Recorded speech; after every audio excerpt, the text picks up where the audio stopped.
Hello. Hello? What's going on, everybody? We have a lot of cool things to show you all today. Let's see. Starting off, we got in the chat here Super Baby and Gabe Hart. What is going on? Logan said he hauled ass to get here on time.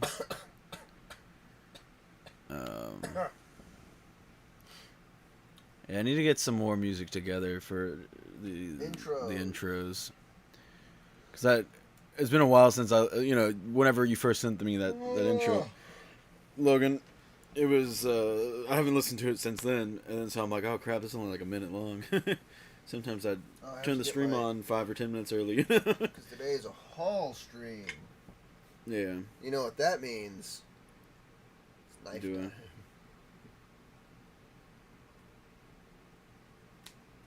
It's time to threaten the audience with a knife. To subscribe, even though I'm sure everyone in our Let's see. audience right now is, in fact, subscribed.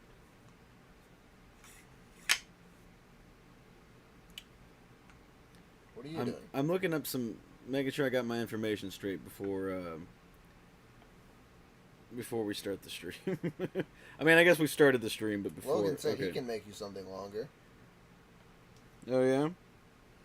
That's 2016. I want to make sure I have it in the right order. So this is volume 3, and it is 2015. Okay, so it is first. I thought so. Anything interesting about it? I'm so very tired right now. Oh, neat. Hmm? Oh, cool. I'll tell you about it when we get into it.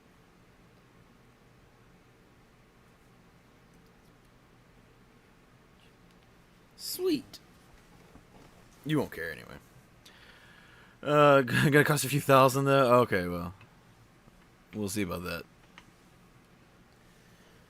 Ugh. I need to get back into making some of my own music. I haven't done that in ages. Our only two chatters are both mods. Yeah. For now.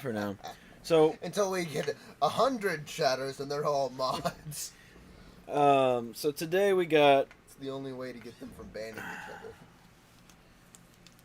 Big stack of comics. Big stock. All right, big stack of comics. What's in there? Oh. And then we got cardboard. some special comics in there. We got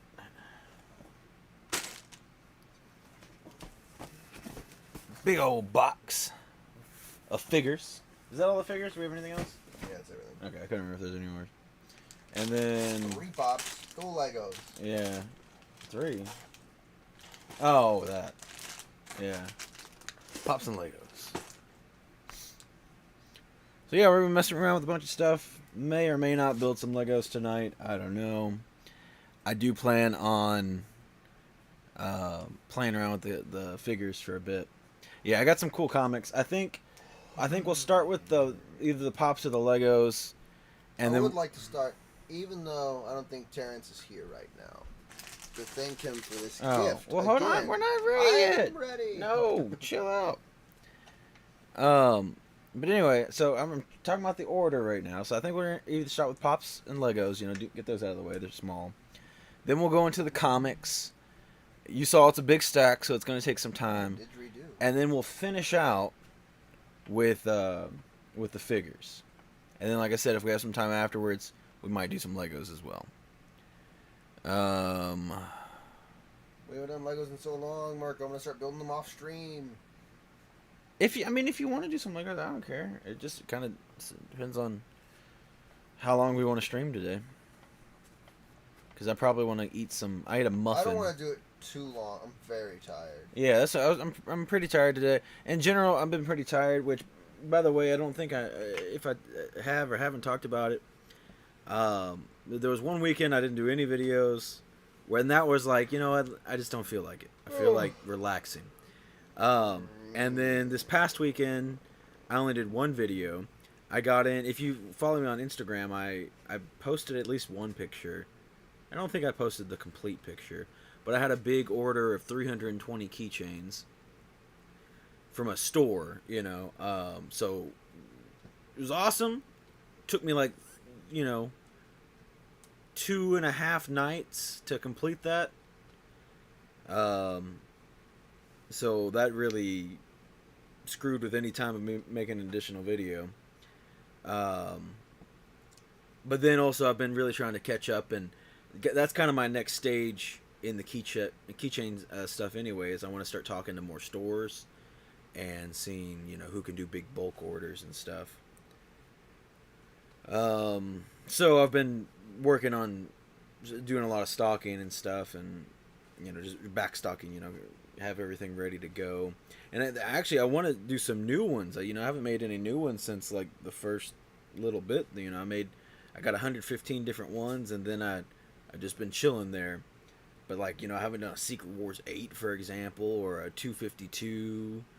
I'm all kinds of books that I could do, but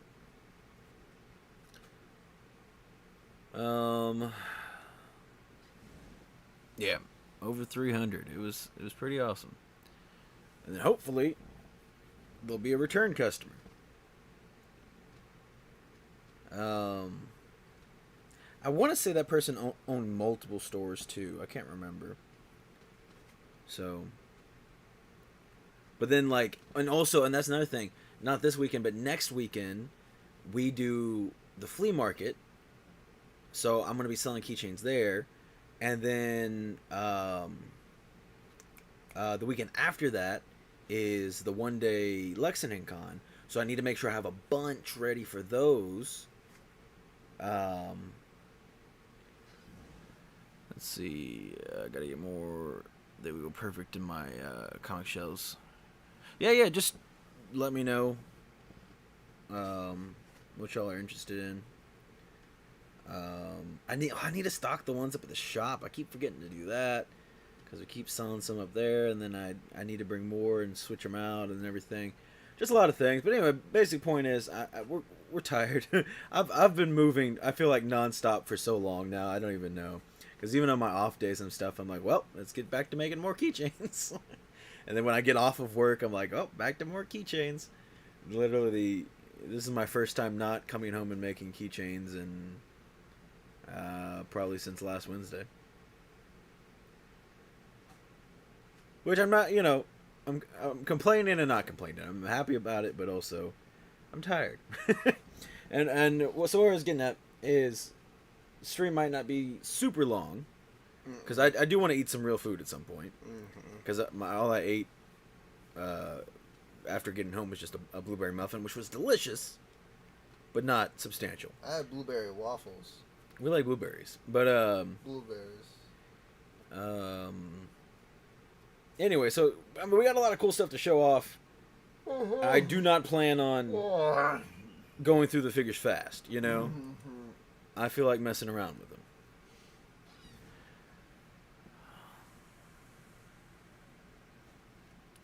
Look through. Oh, the keychains. See, God, that's how tired my attention span was so short. You're like, look through them at the shop yesterday. What are you talking about? But yeah, let's see. And then also tomorrow sucks. I can't even sleep in tomorrow. I gotta go fix my phone because it's been having this issue where it just doesn't connect to my service, not just internet, just my whole phone service just doesn't work. And it's been going it's been having that issue for a while. It also has an issue where sometimes I just can't type into anything anymore, and I don't know, it's just been giving me so much issue. So I gotta go get that fixed. I gotta run to the store, pick up some things, and then I gotta come home. I need to keep making more keychains. Actually, tonight after I get done, I have to get a bunch of keychain orders ready to get shipped tomorrow. So I gotta go to the post office tomorrow. I bought cardboard backers to go in the prints that I make as well, to sell some at the shop and at the flea market and whatever else. But I've had that for weeks now, and I just haven't had time to sit down and put them all together. Probably need to order more bags and boards for those as well. And it's just like it just feels like there's just a non-stop assault of things to do, which most of it is being keychains, but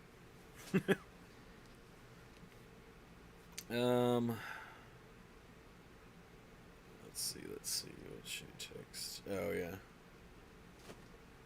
But yeah, it's time, I guess, so we can go ahead and get started. Do you want to do Legos or Pops first? I would like to thank, even though I don't think he's here right now, Terrence for gifting me this pop. It's very nice. I love Moon Knight, and it glows in the dark, kind of. You didn't have the regular version of this one though either, did you? No. Yeah, so neat. You also got one loose one here. Yeah, it's BMO. I love He is pretty BMO. cute. He's great. He's so small and friend-shaped. He translates really well into a pop. Yeah. This just is what he looks like. Yeah, there's some things that if you didn't know better, you wouldn't know it was a pop, you know. And then it's BB-8. BB-8. The B's stand for blue. Blue boy. He's blue and he's BB-8. That's all I got for you. He's blue, da ba dee da ba da. And that concludes our Funko Pop section of the haul. Yeah, nice pop. And then we got a little X-wing here. Chris looks like he plays the kazoo. Is he wrong? Hold on, no, I have an instrument. I have a thing. I gotta be back. This is a crunchy X-wing. I'll be back. But yeah, a little Poe Dameron X-wing. I don't even see, where's that statement at? Oh yeah, I just totally missed that. Chris looks like he plays the kazoo, and then Logan chimed in with "or the didgeridoo." Let's see. I'm remembering our cover of the store the other day. Are there cheaper short boxes that are a little longer than the standard? So, okay, trying to keep organized. Okay, so we have at the shop. Lucky, I can't find my slide whistle. Okay, so the type of boxes we have at the shop, we have your standard short boxes. They're $5. You have your art boxes. Which anything Marvel is going to be your standard size short box. You have, and they're $13. I don't know if I said that. And then like your. I thought the Venom boxes were bigger. Nope. Nope. Your Predator, Alien, something's killing the children. Is there something else? I feel like there is, but I can't remember. Anything, it should be pretty much anything. It's not, well, no, I don't remember on the DC. The DC ones should also be short, I think. But anyway, so those are a little bit longer. But then we also just started getting BCW boxes, which are a little bit longer, and I think they're $7. Yeah, they're the same as the Alien boxes. Same length, but not same price. Yeah. So there's a short box rundown. Crunchy X-wing.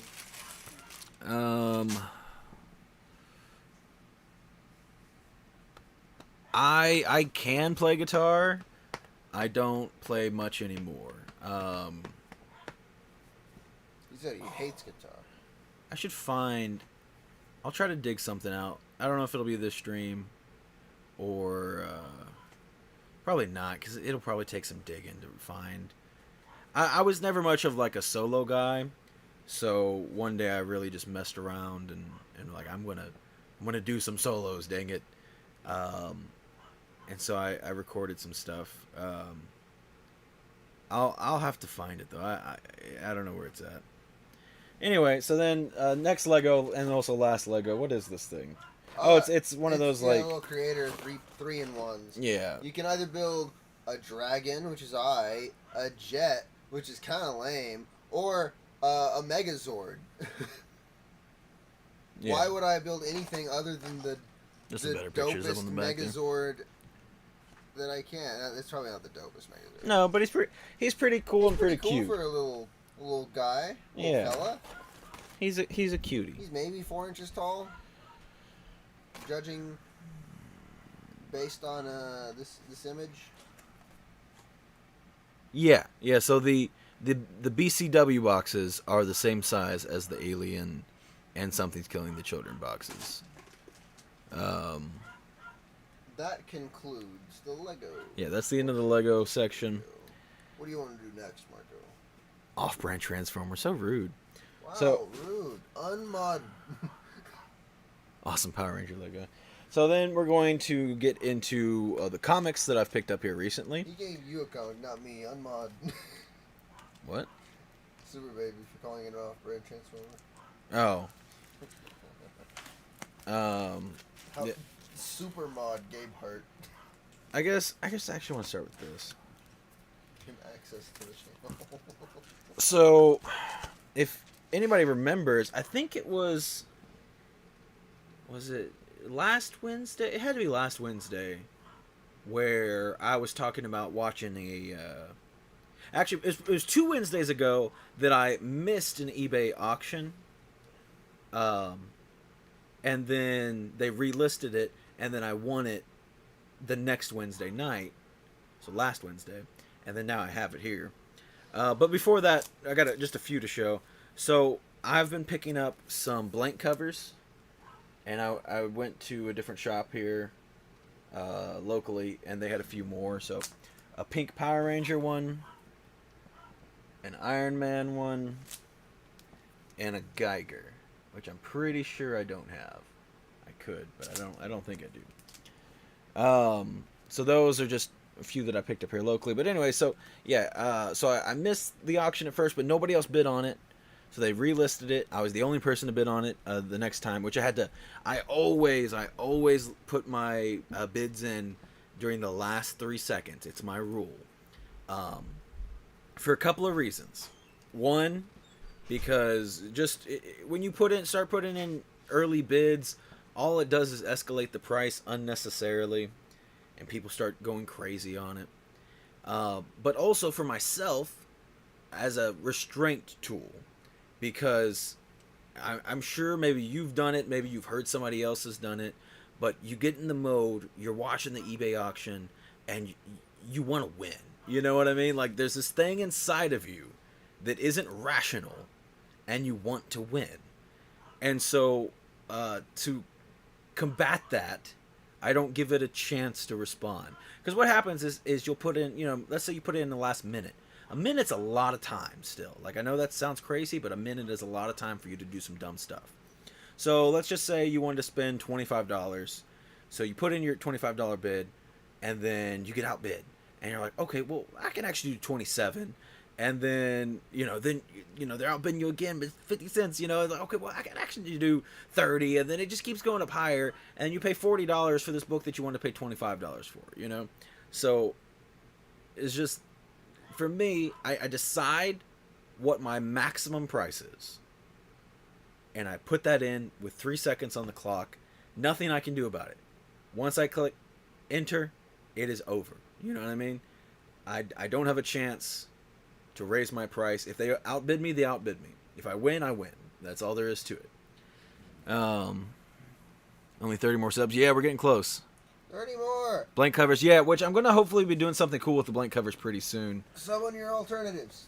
And then, so going into this eBay purchase, it's a big lot of like 20-something books that I got for like $20, which I'm pretty excited about. Bad deal. I've been, for the past, I don't know how long now, past little while, I've been rewatching Agents of S.H.I.E.L.D., which is a show that's amazing.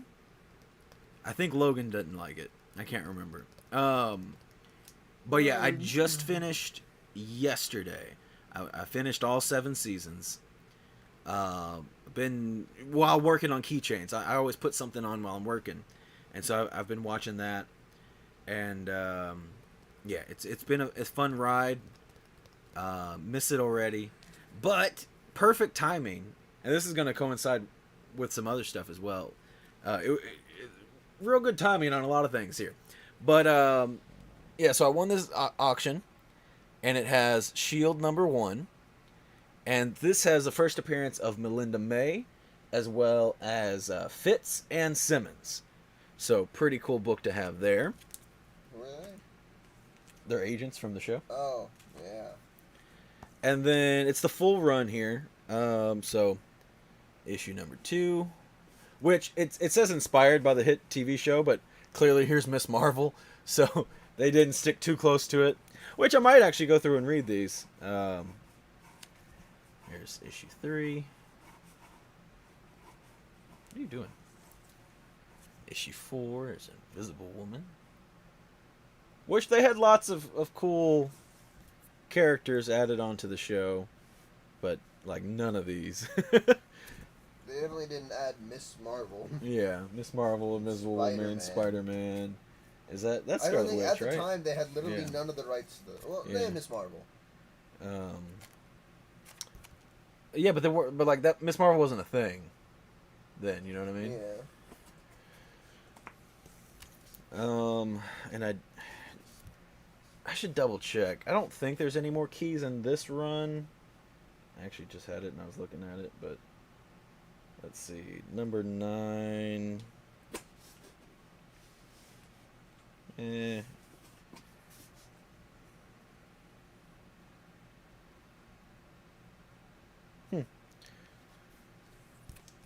Let's see. What is this? 10. Where's the number at? Oh no. Wait, 8. Where did I lose place? Why did I say 9? That was 7. This is 8. I'm just saying random numbers at this point.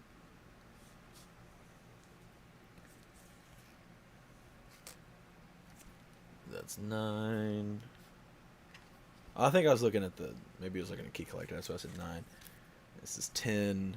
This is the apparently first appearance of the Legion of Howards. It's a bunch of different Howard the Ducks. I need to figure out where this one ends. Yeah, there's where the next one begins. So there's 11. And then issue 12. And so yeah, that's pretty cool. Like I said, I might go through and actually read that since it's the full set. I actually kind of only wanted... There's only like a couple books that I actually wanted that I was like looking for. And this eBay auction just happened to have a ton of them. So I did really want that one. Like I said, it's his first appearance of 3 major characters from the show. And then I also got Agents of S.H.I.E.L.D., the full run. Hey, what's up, Jacob? So this is the first appearance of Grant Ward, which is a big character in 4 seasons. The first 4 seasons. Which I actually didn't even know that. I was double, like I said, I was double checking on Key Collector to see what other keys were going on here, and I was like, oh cool, Grant Ward. So that was a little bonus that I just found out about, and I guess I should also double check on that run to make sure there was nothing else that surprised me. Nope, that's the only comic on that. Anyway, also got the full run on this one, so again, might go through and check that one out, see how that one is.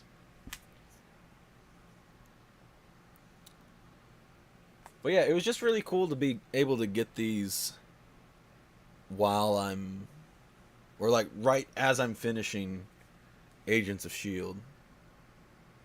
Again, I've watched it before, but I was rewatching it because I just felt it was time. And by the way, there is a lot of stuff. That's a pretty cool cover.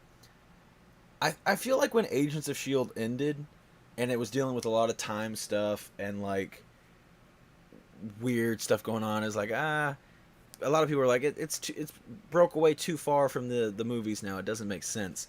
But now with how we've been explaining a lot of realms and time travel and everything, it was really interesting to rewatch because I feel like a lot of the stuff that they said then has been stuff we've adapted. And like a lot of the verbiage is really similar, and it's been pretty interesting.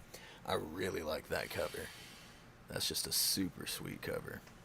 And this one, this is not the cover I was talking about. It's an homage to it, but the original one has Daredevil's mask on it. You know what I'm talking about? No. You've never seen that cover? I might have seen that cover. It's a pretty iconic Daredevil cover. Let's see. And then this is the last issue of that run. All good in Super Baby. All good. And then there was a few one-shots in here, which are pretty cool. So, and it's all... These are 50 years of S.H.I.E.L.D. It's a 50th anniversary thing. So we got Fury, which is pretty neat. And then we got Agent Carter. Also fun. And then this one I like a lot, which is one of the ones I was actually really interested in getting, is Mockingbird. Mockingbird was great in the show, although I don't think she was actually ever called Mockingbird, if I recall correctly. But anyway, I think that cover is super awesome. This is another one that I really wanted. The Cavalry, Melinda May. Which is a super cool book to get. And this is the big one that I wanted. Not big in price, it's just awesome. I just fairly recently discovered it even exists. But David Nakayama did the cover for Quake, and it's amazing. It looks so good, and I had to get that one. And then this one's been sitting up at our shop, so that's the end of the eBay purchase. It was all one big lot. So with that, I had... let's see, what would we say? There's first appearance of Agent May, Fitzsimmons, and Grant Ward, all in that. And so I was like, well, I think it's time. It's a book that, I don't know why I hadn't picked it up earlier, but you know what? I feel better that now is the time. Because it's Agents of S.H.I.E.L.D. Day, really. Because I picked up the first appearance of Coulson, which is Battle Scars #1. So... that's really cool to all have together. And it's not the end of Agents of S.H.I.E.L.D. Day, but that's the end of Agents of S.H.I.E.L.D. Day for the comics.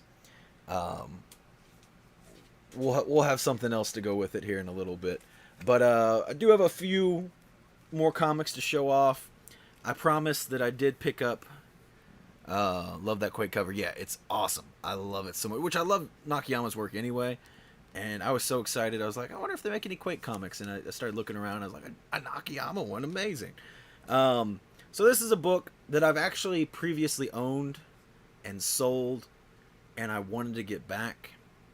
And I'm super happy to have it.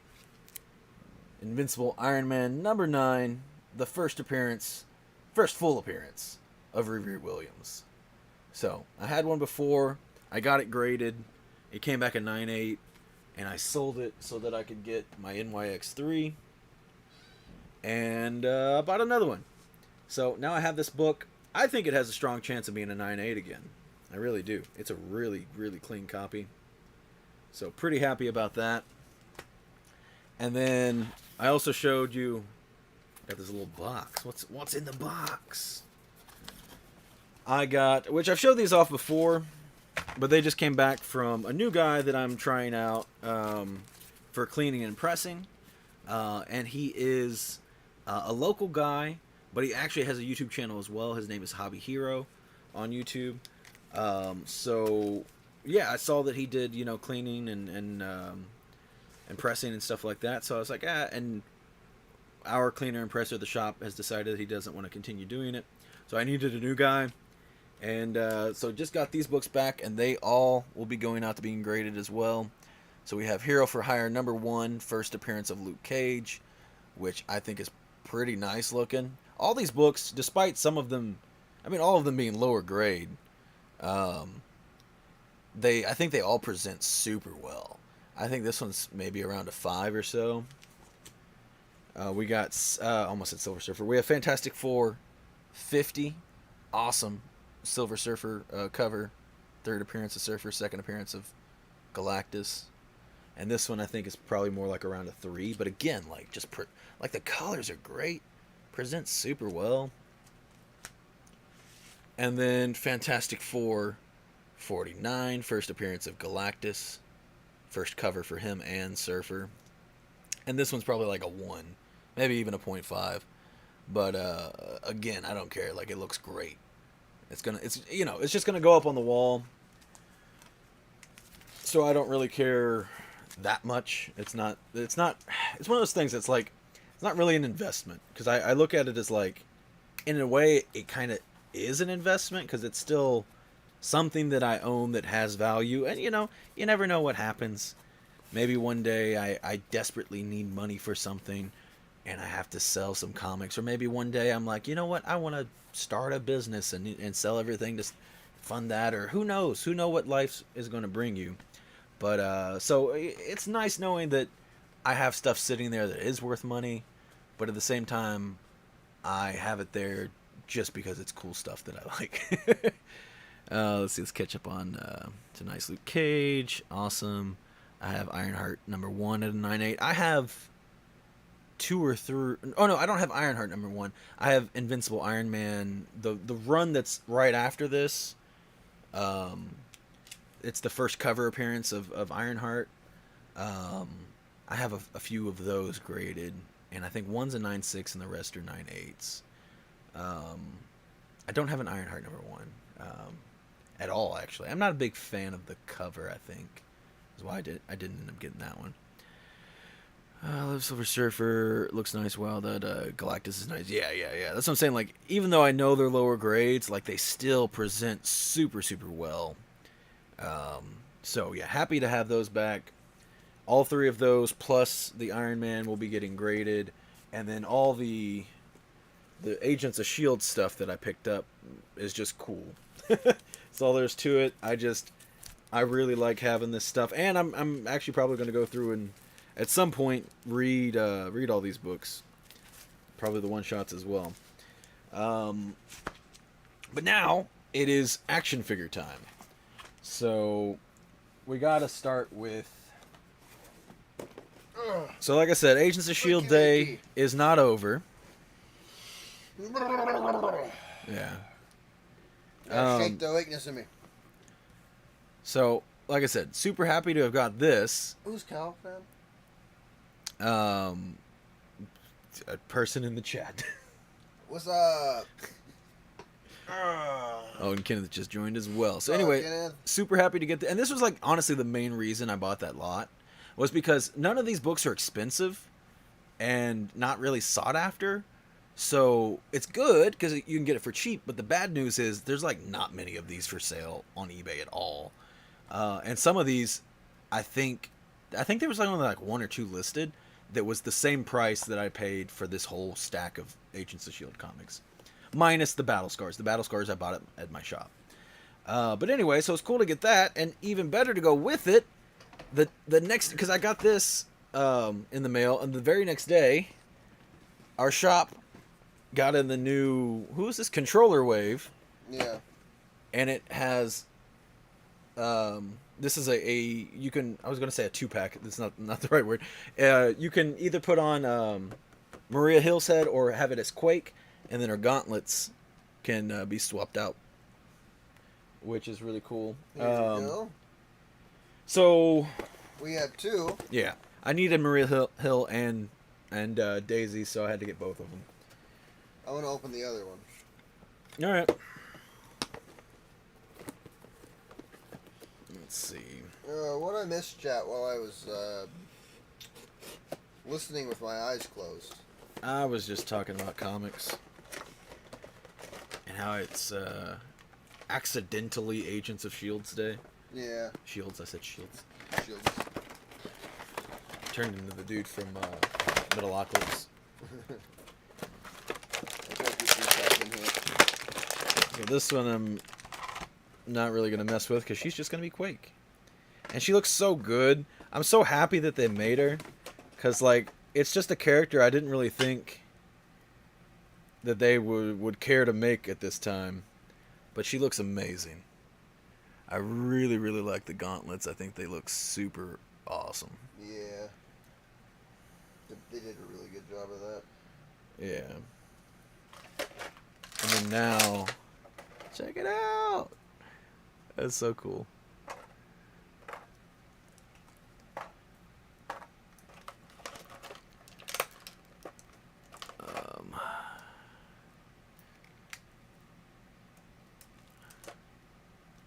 He says he does his, do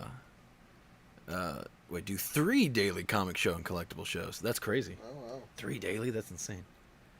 But let me get her posed up. More like the comic. The gauntlet's kind of get in the way. She can't quite bend in her arm that far. Like the joints are there for it to be possible, but the gauntlet's just kind of too big, I think, or is her elbow just not wanting to bend there? Huh. Well, I'll make it close enough.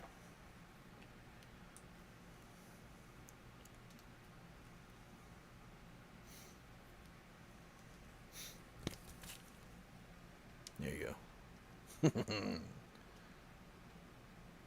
That's pretty cool. This is one of my more anticipated figures coming out this year. I huge Agents of Shield fan, obviously. I love Quake, and yeah, just so happy that everything kind of came together. And like I said, I finished rewatching Agents of Shield. Then I got at first I got my comics actually. Then I got the figure in, and then I finished rewatching Agents of Shield all in like a few days.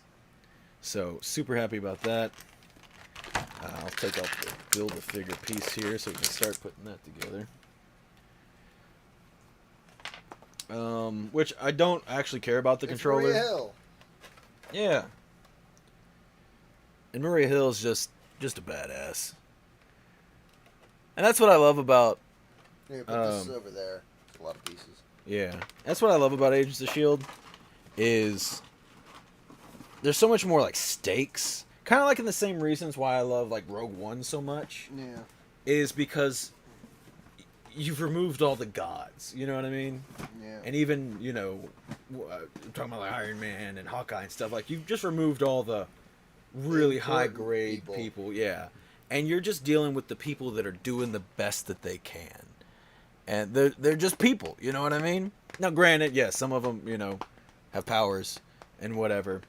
But, you know, for the most part, there's just... everything feels like such higher stakes. And it feels like... all the accomplishments feel so much more earned. You know what I mean? Like...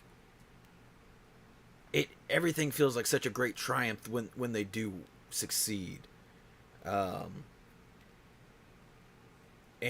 yeah, and then, you know, and you do have all these people that know what they're doing and can do everything great, and they're badasses. You know what I mean? Like, Maria Hill's a badass. Here you go. I figured you wanted to do that. Yeah, and then this is... show it off. Yeah, oh yeah, you're right. I've been asking for this figure for a long time. This is Thor. I have Speedball. That does not deserve to be in the same frame. I grabbed the coolest figure from the wave. You grabbed the worst figure from the wave. So this is the Thor from the Donnie Cates run. You know, the recent run that's going on right now. This is when he gets becomes the Herald of Galactus and becomes super, super strong. I mean, he's always been strong, but they have really... Speedball, this is the kid that was on the team that caused Civil War. Oh, and he's also the Allfather, so there's that. But yeah, I've been wanting them to do this figure for a long time. And it's kind of one of those things I was like, we're not going to get him for a long time, though still. Like, I thought, you know, I definitely wanted him, but I wasn't expecting him. And he also came with, what are their names, Chris? Do you remember? The Crows. Hugin and Moonin? I think that's... I don't know. Yeah, it's kind of hard to see because they're just all black, but they're pretty cool. And they do attach to the Thor, I'm pretty sure. I'm trying to, like, just create a background so you can see them. But yeah, one's sitting with his wings closed. Actually, maybe they don't attach. Maybe they just sit on them. I'm not really sure. Sorry, I've been absent. All good. All good. Gabe Hart. Oh, which this Thor, actually, now that I think about it, Gabe Hart, is from that comic that you traded me. With that Art Journey cover. Get his cape in here. I actually really like the detailing on his, like, feet and hands. Okay, yeah, like, he might look good, but I just don't care about him. Yeah. He definitely looks like Speedball. Give you that. Give me that arm over there. That's why I opened him, though, because he had the body. Oh, okay, gotcha. So, yeah. Here is the Herald of Galactus, Allfather Thor from the current run. Got the big lightning Mjolnir that I think looks super sick. Give me his head. there was a number of. You're not gonna put the lightning effect on there? Oh crap! I forgot. There was a number of covers that featured the lightning. We don't hammer. have one up, do we? No. How does this work? There we go. I guess maybe. I don't know. I have no idea. We can see it. It's weird. But yeah, it is a super rad figure. Probably my number 2 figure for the year. And that's a tough call to say, actually, because there's a 2-pack that is really, really sick coming out pretty soon, as well as another figure that's really, really nice coming soon. And I'll have to get them in, actually physically inspect them to fully give judgment on how awesome they are. But the 2-pack that I've seen, like, people get sent stuff early and whatever.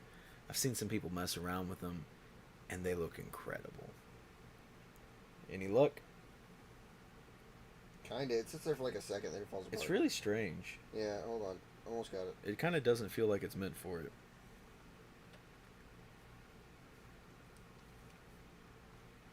And I kind of don't. I mean, it's fine looking, I guess.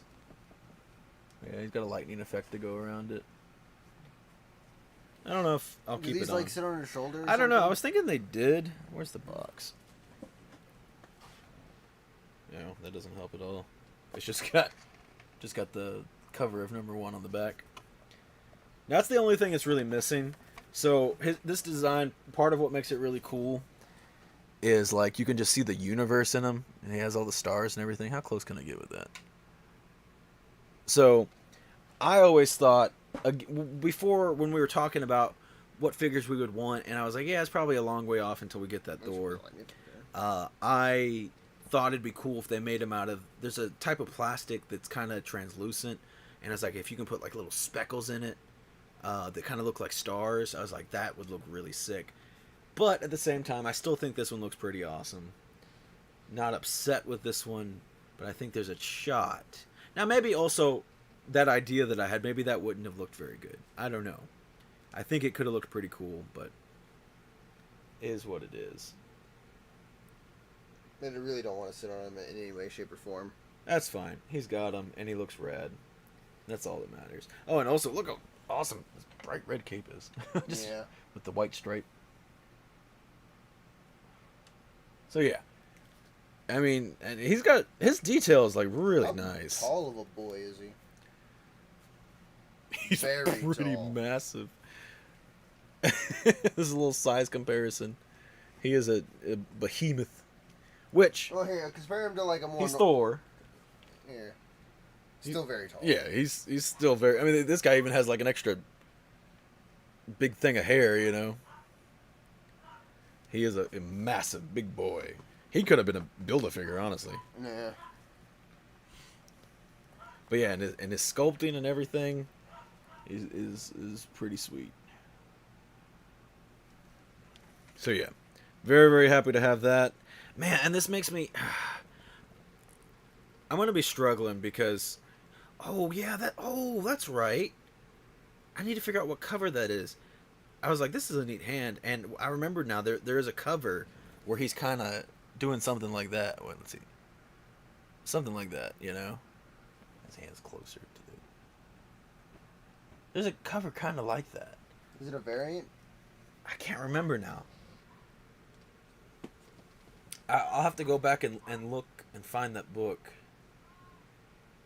Because I don't know. Yeah, I guess we could look at the original run real quick.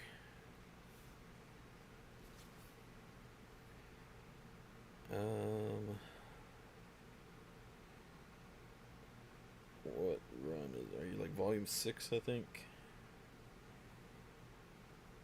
There's the one where he's holding his hammer out and it's glowing in the Black Winter.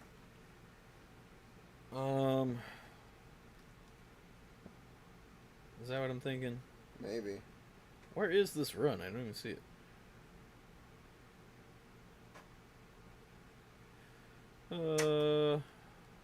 There we go. Thor Volume 6.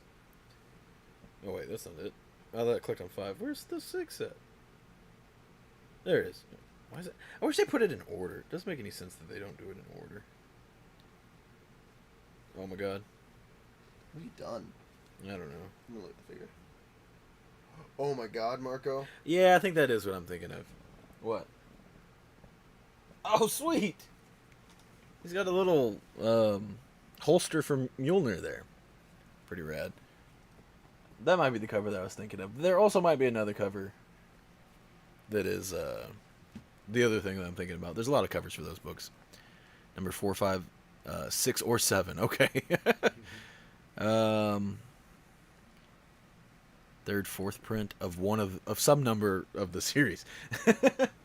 Alrighty. Anyway, so yeah, moving on. I guess, yeah, we didn't really show Speedball off too well, but I mean, there he is.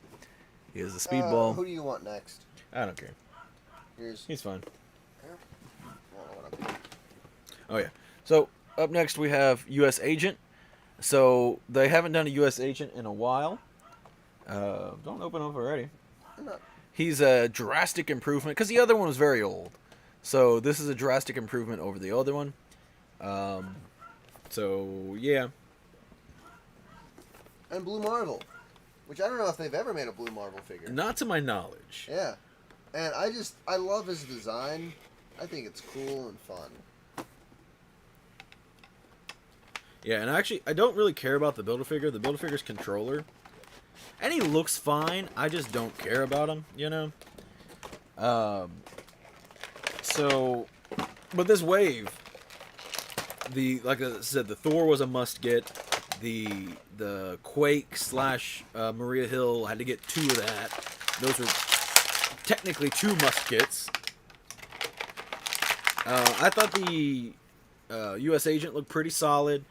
If I didn't end up getting them, it wouldn't have been the end of the world to me. If this was in a lesser wave, and I was like, I just don't really care, then if I missed them, I missed them. Whatever. No biggie. But I figured this wave was already such a banger that I might as well go ahead and get it. And that's also why we got Speedball. Crap. Where'd that hand go?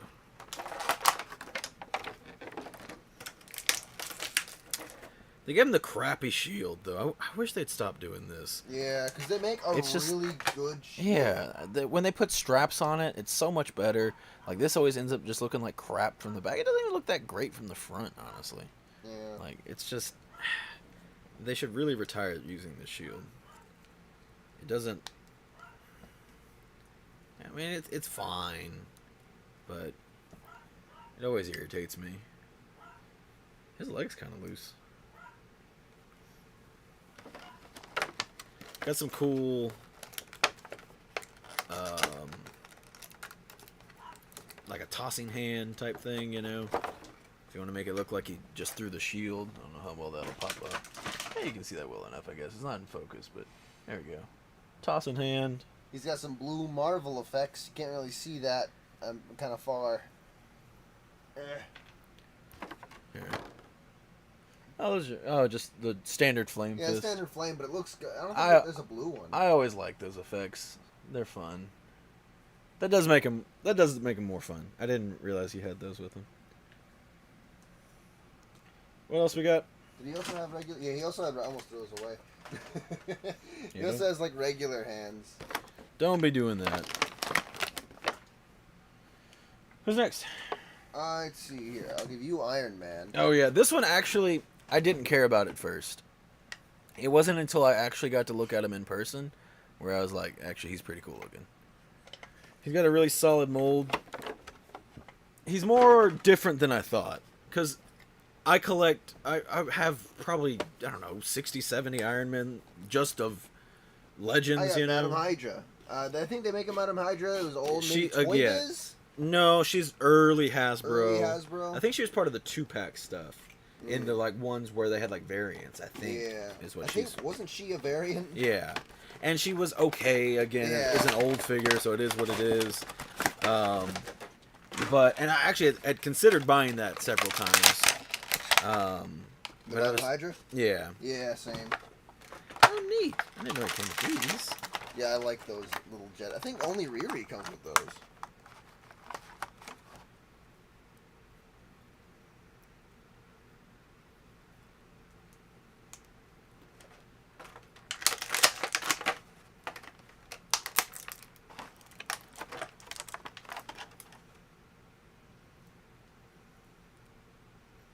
But anyway, so this Iron Man, I think looks pretty solid. Oh, that's what I was saying. When you get to be an Iron Man collector, like I am, or you have so many of them, are they meant to go on like this? Am I doing this right? Might need to go on the feet.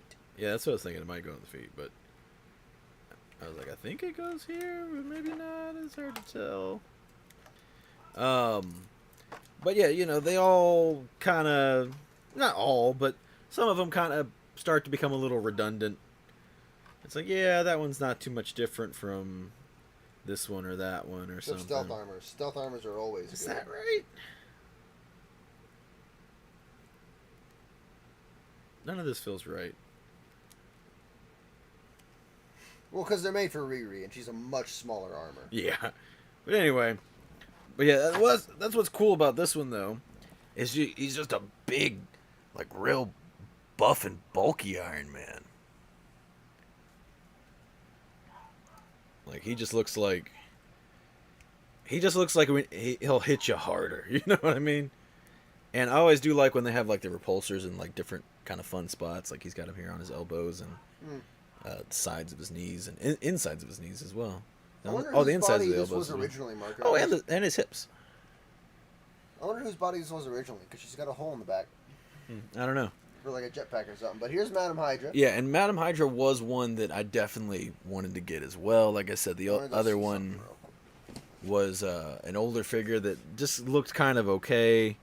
But then they came out with this one. I was like, yes, this is much better. Oh, she has two holsters? Oh, man. I don't know if this will pop up on the camera. If it'll focus. I always like to pose figures that have holsters. Have them put the gun in the holster with their hand on it. It's just a cool pose. Yeah, but on each holster here, there's a little Hydra insignia, which is super cool. That is a nice little attention to detail.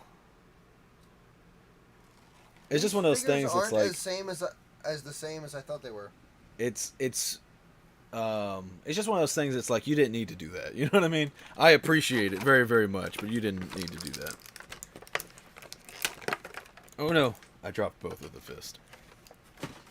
Ow. The Iron Man fist? Yeah. How dare. I know. I see one on your pant leg. My pant leg? Oh crap. One definitely hit the floor. Might have rolled under the couch. I can't tell. We'll have to find that later. Yep. This is the controller. He looks like he wants to be Darkseid real bad. Yeah. Which, again, like, he looks fine. But he looks like the controller. He also looks like Thanos, but blue. Are these cooling fans? I don't... It's a hot day. Cool yourself off. He's a PC. With cooling fans. But anyway, he's a cooling fan salesman. He's like got his hand out like, you want him? He's fine. He's the controller. Yeah, he's just He's got the same arms, the same abs, not the same chest though as Thanos. No? No. Yeah, you can tell because of the little middle part right there, as well as he has these straps that are built in. Yeah, fair enough.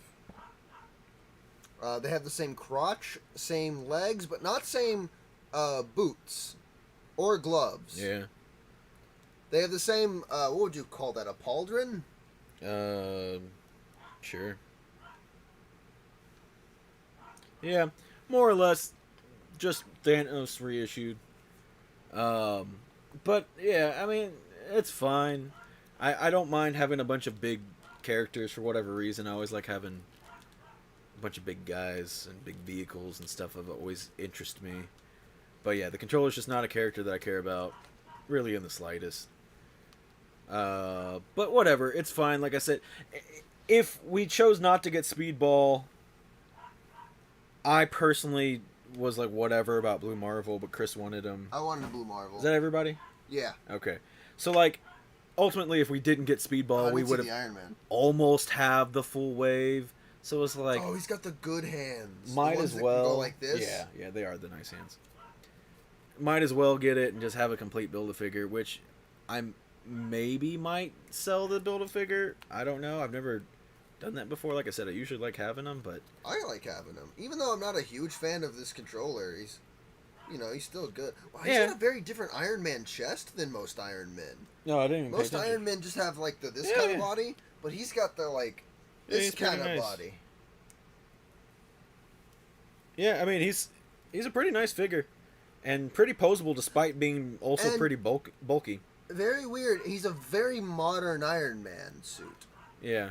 Really the only, like, big limitation he has is his glove big thing kind of gets in the way, so he can't bend his arm up too much.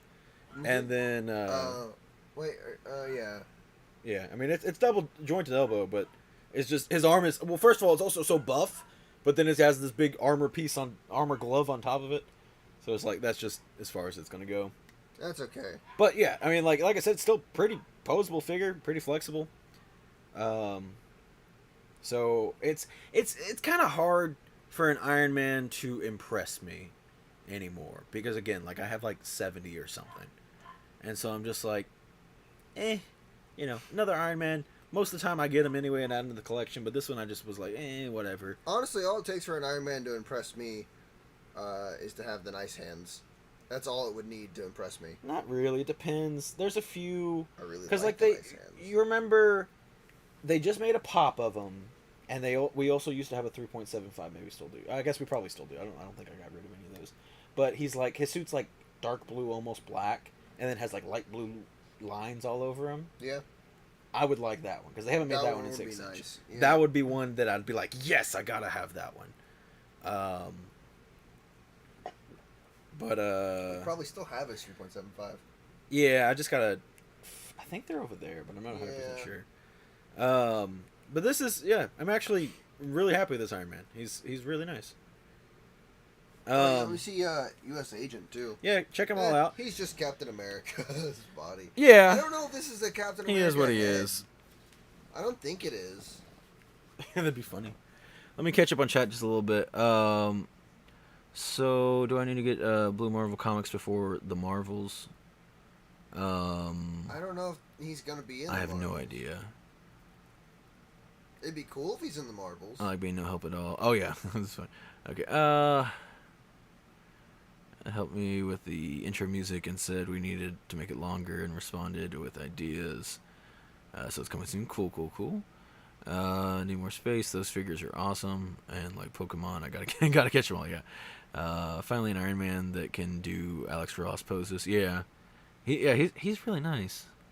You'll have to make him shinier though if you want him to be an Alex Ross one. We have basically an Alex Ross Iron Man, Marco. I think he's in the other room. Yeah. Buried.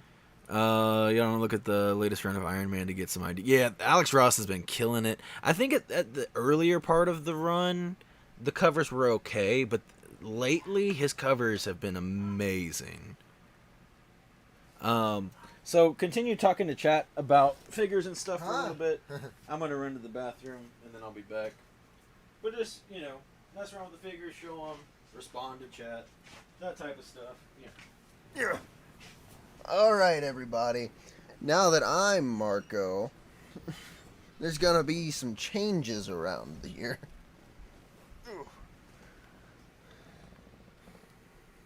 I'm just still really happy that he has this little hammer holster. It's a fun little feature. Let's see. Whose leg was wobbly, did Marco say? Him? Yeah. It like turns weird. That Iron Man run is really nice. I think... Didn't he do a Black Panther run too, or am I mistaken? I might be thinking of the Captain America run that he did.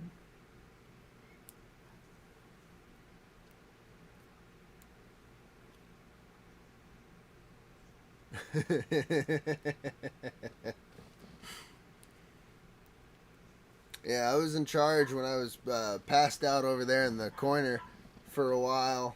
That was me pulling the strings like Ratatouille in that one Disney movie.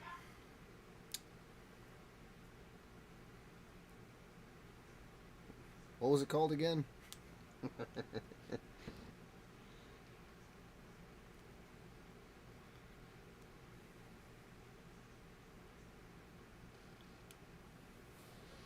I thought he did. It was like the Cap run before Cap and Iron Man, which he also did.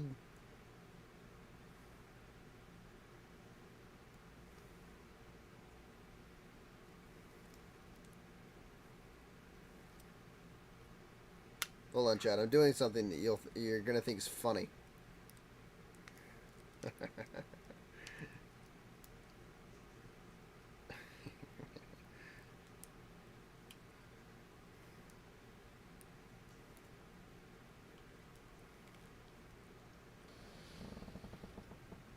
He needs to pee. There's the focus. There it is. It looks funnier for me. I think it looks bad in the camera, which is a little disappointing. What did Marco do with his other hands? Just throwing stuff. Wow. I hear him rushing back to the stream. He thinks I'm destroying everything, probably.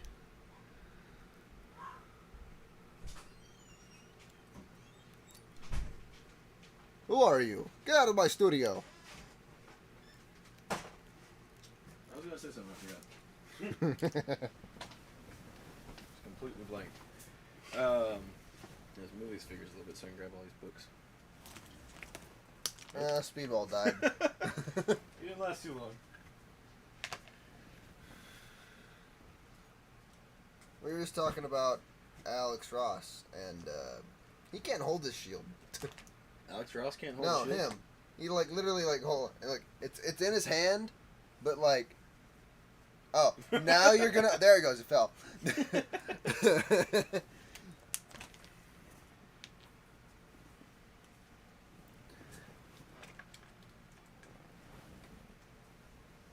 What's my favorite of the figs? Ooh, that's a toughie. There's some good ones. It's probably the Thor. He's really nice. The Thor's pretty freaking sweet. I really like his hammer holster. This one I've had already for a little bit. But It's unnecessary. They didn't even have to give it to us. Another one that's going to get graded. Actually, I think I might grab a stack of comics from over here real quick and ask a couple questions. That's scary. What questions will he ask?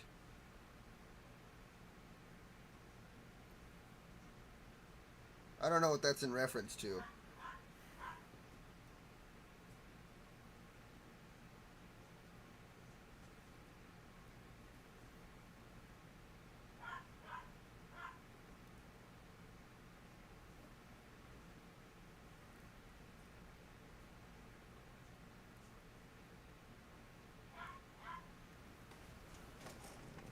I gave her rocket boots.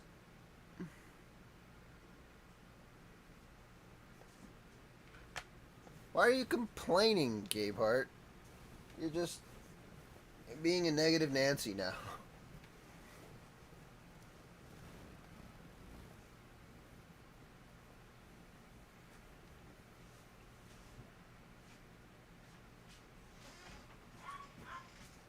Here he comes.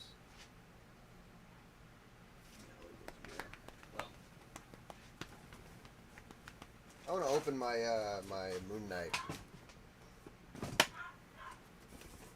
So, I'm going to be sending in some comics to get graded. I brought over everything except for the stuff I just had cleaned and pressed. So the Fantastic Four 49 and 50 and the Luke Cage Hero for Hire. But unfortunately, like, what sucks... That's loud. So, I was using CBCS for a long time. I really enjoy CBCS. Well, I was. Until lately, it just feels like their grading has been extremely harsh. The shop has been sending in, or had been sending in a lot of stuff. And everything that came back just felt like it was really harshly graded. Then I sent in... How many books was that? I don't remember, but I sent in like 4 books or something.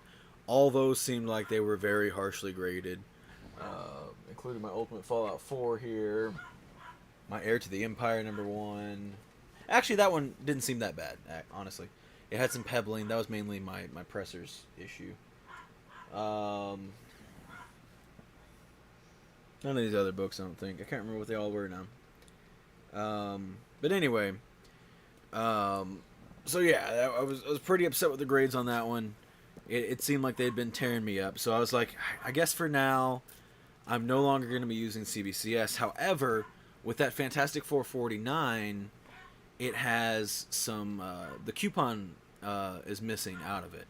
So if I send it to CGC, it's going to get a green label, and again, it's just for my collection. It's definitely going up on the wall, and if it's a green label, I just feel like it's going to like stand out so negatively, because like for example, I only have a couple signatures up here. I have my Steranko signature and my Donnie Cates signature, and those stand out with the yellow labels. But it's like, oh cool, that's an exciting thing. But I feel like the green label is just gonna be like a ew, look at that, a green label, and it's Fantastic Four 49. I don't want negative attention drawn to it, and I'm not trying to hide anything, because like they still write everything on the label. But CBCS doesn't use green labels. They just, it's a blue label, but they state what it is and the issues with it on the thing.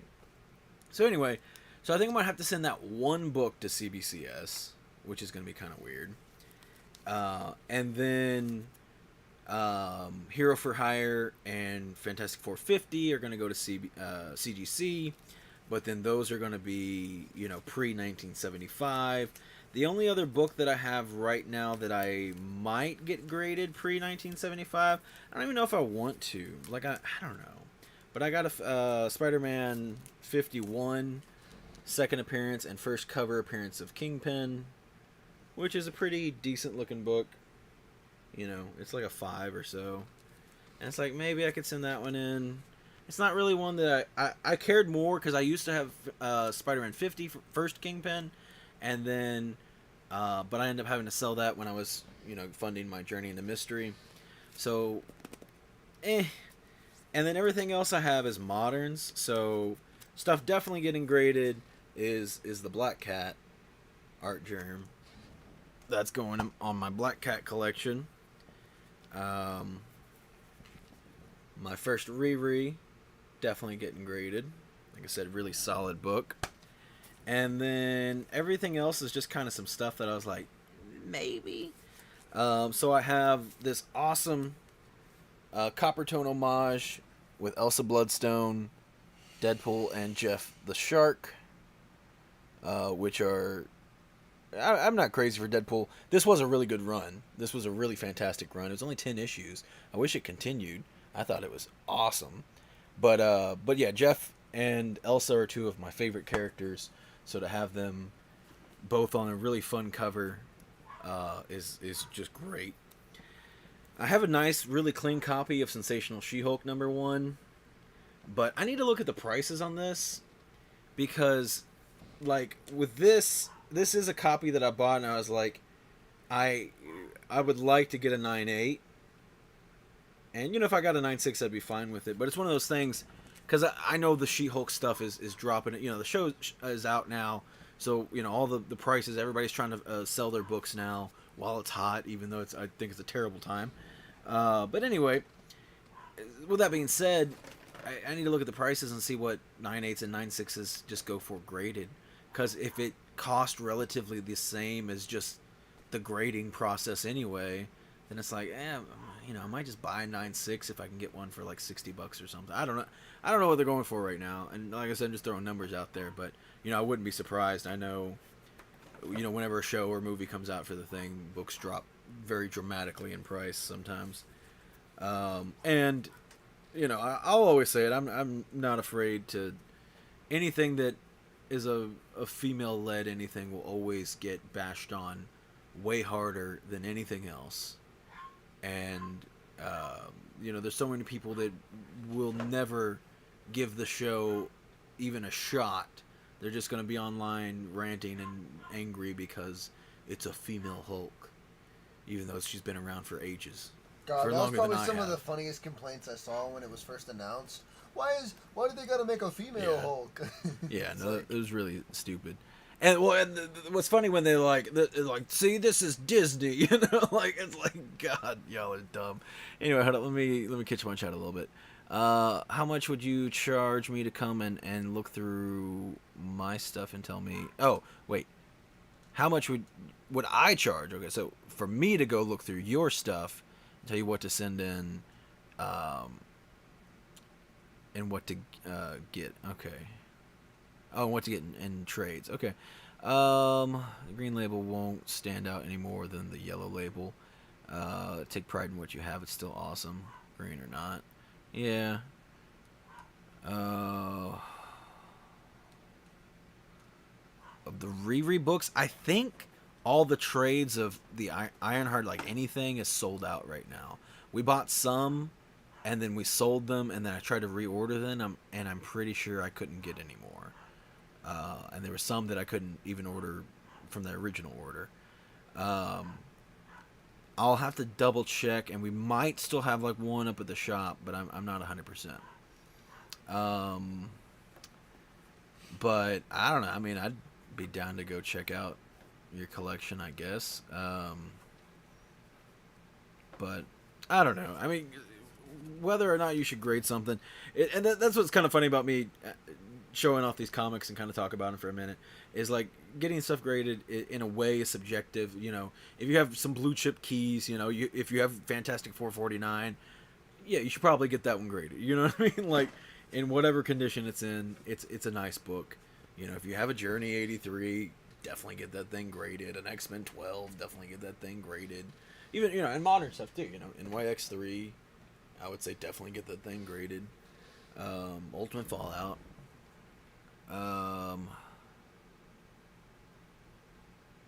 Just missing her first cameo appearance of that run. I think I sold my first. I had a first print number 7. I sold that one. I do at CGC, or no, at CBCS, still have a third print of that one, which doubles as her first cover appearance. Her first cover appearance is shared across a few books that came out the same day. But yeah, I have that one getting graded. From my memory, it's a really nice copy. Should come back no lower than a 9.6. But anyway, so that's what's kind of funny. Like, I don't know, I'm just having struggles. Okay, because the thing is, when I used to send stuff into CBCS, I would send it, and it would all come back when it's all done. When I send stuff into CGC, like what y'all have seen recently, I sent in 3 books. I had that Star Wars 42, which I have back already, but I'm still waiting on Doctor Strange 1 and Marvel Premiere 15. And I was looking at their, estimate turnaround times, and they were basically the same. So I was like, maybe y'all get lucky and they'll send them all together. No.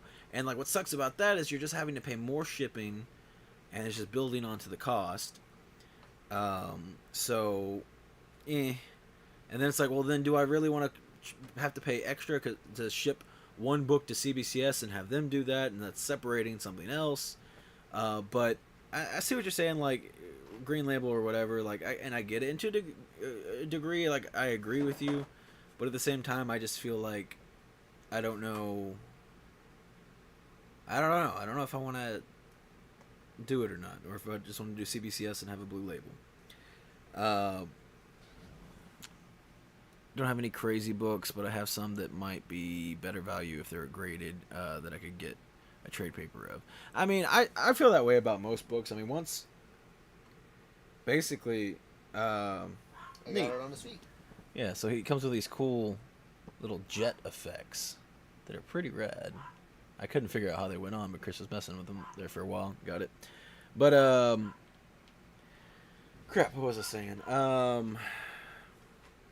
Oh, yeah. For me, I mean, like, once a single book becomes, like, $20 in a run of, like, you know, if a trade's, like, 1 through 6, you know, if number 1 is a $20 book, then it's, like, it's kind of just worth it just to read the trade. And then if you have multiple books, like, obviously it's just stacking up more. Usually a 1 through 6 is, like, $16 or something. But I mean, you know, everybody does whatever they want, you know. I tell so many people, to check out Venom, the Donnie Cates Venom run, and I'm like, but you probably should get the trade for at least the first 6. 7 and 9 are a little bit as well, but so you could do the first 12 really. But I was like, that number 3 is an expensive book, no matter what printing you have of it, and that's just not a book that I would want to be messing around reading personally. But so many people are like, nah, it's okay. I'll spend $100 on a book and read it. It's like, oh my god, no, I could never.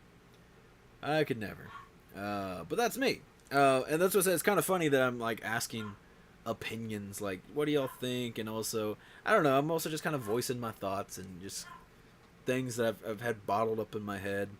So I also have this really nice copy of All New Ghost Rider #1, first appearance of Robbie Reyes. Obviously, I have the 1 in 25 over there. And this is just the regular A cover, which I haven't looked up in a while. I know it like shot up in price there for a bit. I don't know if it's still hanging around. It was like a $50 book for a minute. And I think it's a really nice copy.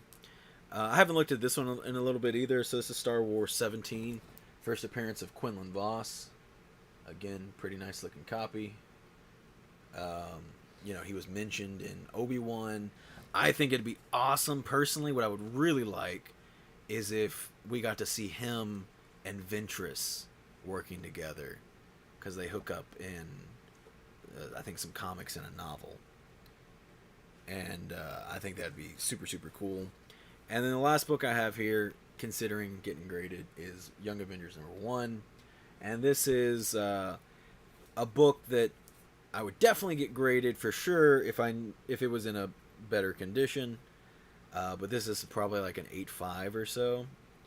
And again, I need to look at the numbers on that and just kind of do the math. Be like, is it worth it? Is it just easier to like maybe just buy a 9 and not have to deal with getting it graded? And what's the price of that? And I don't know. We'll have to see.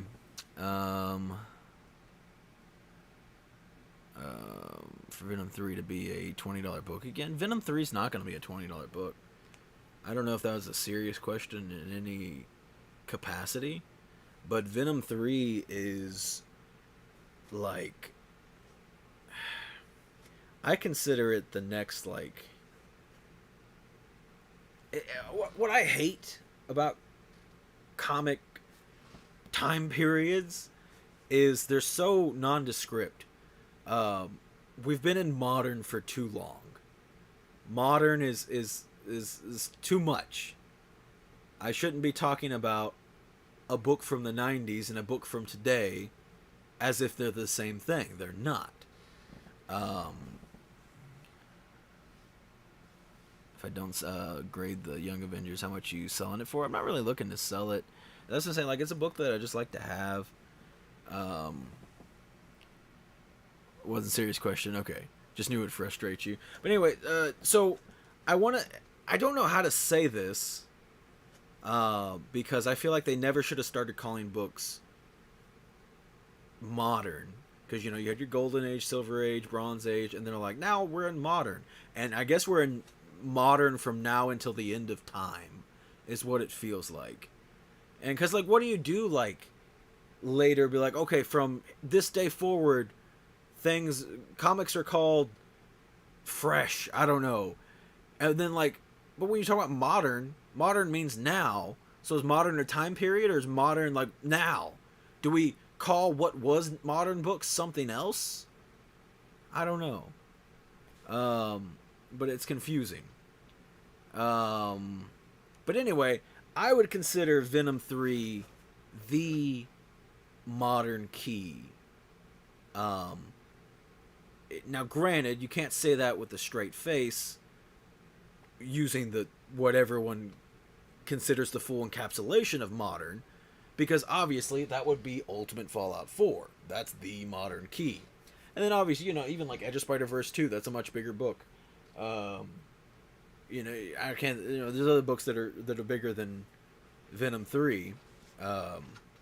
However, they're so much older. Like, they really are. as far as like very, very fresh books in the recent 5 years or the past 5 years, I there might be something that's escaping my mind. And now, granted, you do have like Something's Killing the Children, #1. I know that's a really big book. And then I'm not really counting anything that would be like some super limited exclusive or something like that. That doesn't count. I'm talking about books you just picked up off the shelf and is worth a lot of money now. As far, at least for Marvel, like Venom 3 is that key. You know what I mean? I can't think of anything else Marvel or DC wise that really competes with it. Like I said, might be forgetting something, but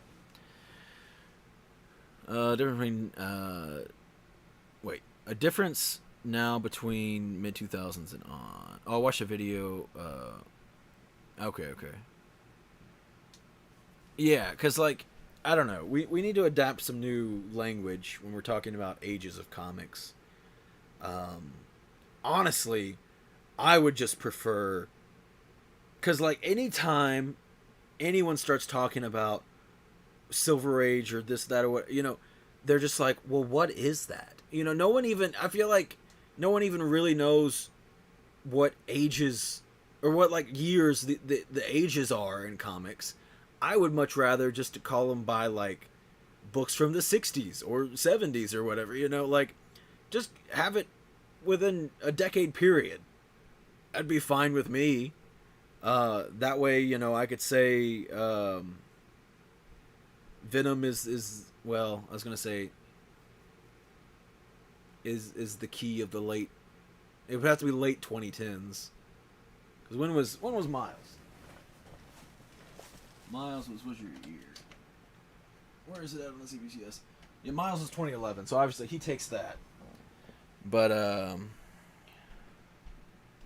got Venom 3 for cover price. I was not collecting comics when Venom 3 came out. I paid, I think $300. Well, a little less than $300. I got my employee discount on my copy that is 9/8 signed by Donnie Cates. So I'm pretty happy with it. But obviously, cover price is much better.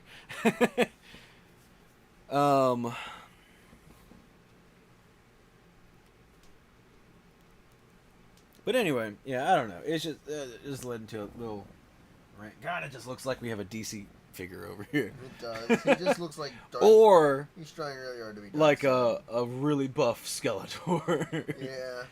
I tried to put him in a pose. Hold on, let me go see if I can decapitate my Skeletor and put it on him. Skeletor's been working out. Where is he? I don't know. Should be over there. Yeah. But where is he? I think I took him away from here. That's always a good classic evil pose.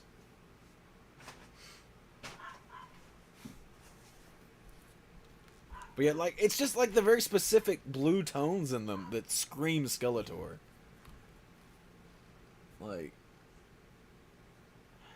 also kind of weird that they actually like bothered to paint his body, because there's like different tones of blue in here. Usually, with most Legends figures, it's just one flat color across, So that's kind of neat. I am Darkseid. Hey, what's up, Katie? Kaboom, that's a great name. Been collecting comics since I was a kid. Also, I didn't even notice you commented already, and I just read your comment and started ranting again. That's awesome, though. I don't know where my Skeletor is. That's fine. We're pretty new at comic collecting. We've only been doing it for a few years now. No, it's been. Yeah. I think it's been a little over 3 years. I think. Yeah. Or maybe about 3 years, I feel like. Or no, I don't know. Maybe it hasn't been. I gotta go back and look. No. It's probably a little over 2 years, is what I meant to say. Yeah. A little over 2 years. Yeah, because about 2 Christmases Dope ago, Batman. I used to be your first Yeah. You were collecting comics before that. Yeah, you're right. So yeah, it's been a little over 2 years. We've always been nerdy people into this stuff, But we always, just watch cartoons and, Marvel movies. yeah. Well, no, even before. I mean, it's not when we're kids, Oh, yeah. Like, yeah, we always watched cartoons and had tons of action figures. Obviously, we've always been action figure people. Yeah. And that was our thing for the longest time. Is like we collected action figures. And it wasn't until I had been working in the food industry for over 10 years, and I was going up to a comic shop, um, just because I was up there checking out probably Pops, yeah, because the shop that we work out now wasn't really an action figure store until I started working. I mean, like it kind of was, but not really. When I started working there, we started doing a lot more action figure stuff, and that's why I was hired on as the action figure guy. But yeah, I was up there checking out Pops because at that time we were more into Pops as well for a time period. We still do a little bit now, but anyway, so I was up there and they just kind of like, hey, anybody looking for a job? And I was like, at first I was like, no, not really. And then as I'm walking around looking at the store, and I'm like, I hate my job.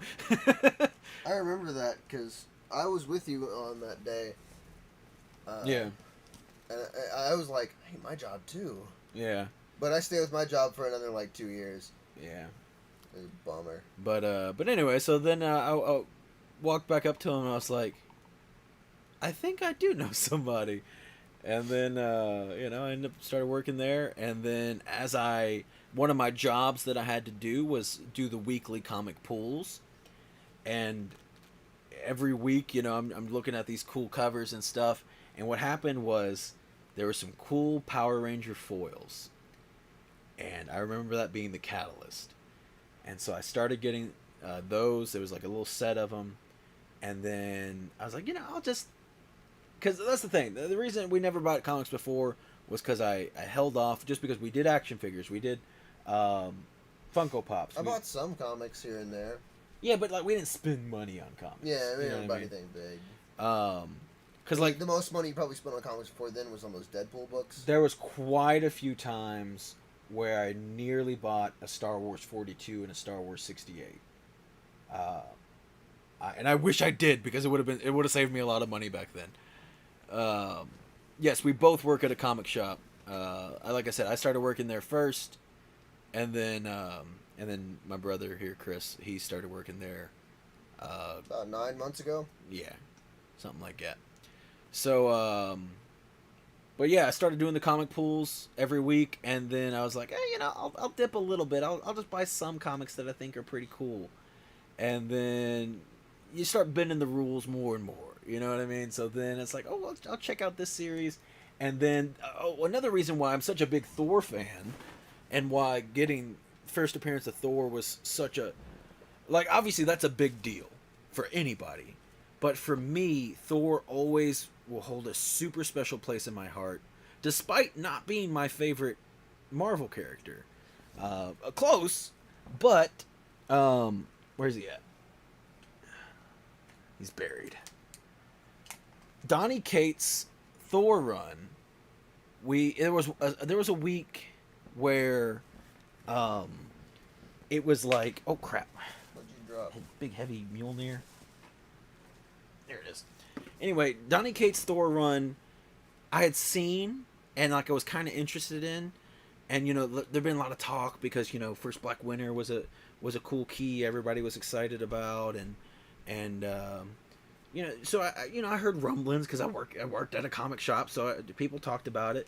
But then, what was I gonna say? Oh, there was a week where there was multiple, like, there was a number 1, but it was like the 5th print or something, and then like a 3rd print on the 2, and 4th print on something else, and so it was a weird week where I was able to get like the first, I don't know, 5 issues or something like that, which obviously took care of the expensive ones because at that point I still was not spending money on comics, you know what I mean?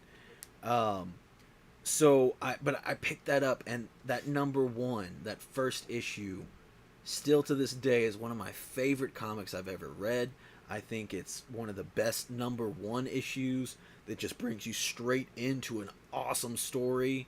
A lot of number 1s, struggle. They have to build the world and build the characters and tell you what's going on. and that issue of Thor, everybody knows who Thor is at this point. So they're like, here's Thor. He does something cool.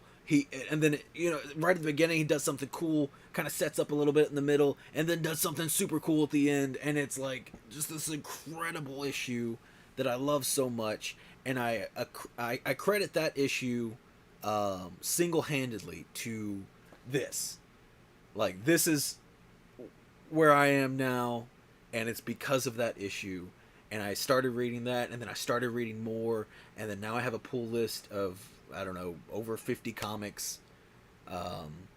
And then I'm also insane and buy a bunch of expensive comics. There's the rundown on all that. Ghost Rider 1, prices are still messed up on eBay from your experiment. Yeah. Also, what's up, Jedi Fires? Haven't come down. They have been coming down. I still have, I think, all of them watched on eBay, and they have sent multiple offers out for people trying to. They just want to sell their book. You know what I mean? And they're willing to go lower. And I get notifications that they will actually lower the price, because there's a difference between when they send an offer out or when they actually just fully lower the price for everybody. You know what I mean? And so I've seen people lowering the prices. So it's still, I've crazy inflated it, if you want to call it that. I think it more so, it's like I've boosted the ego of some hopeful sellers.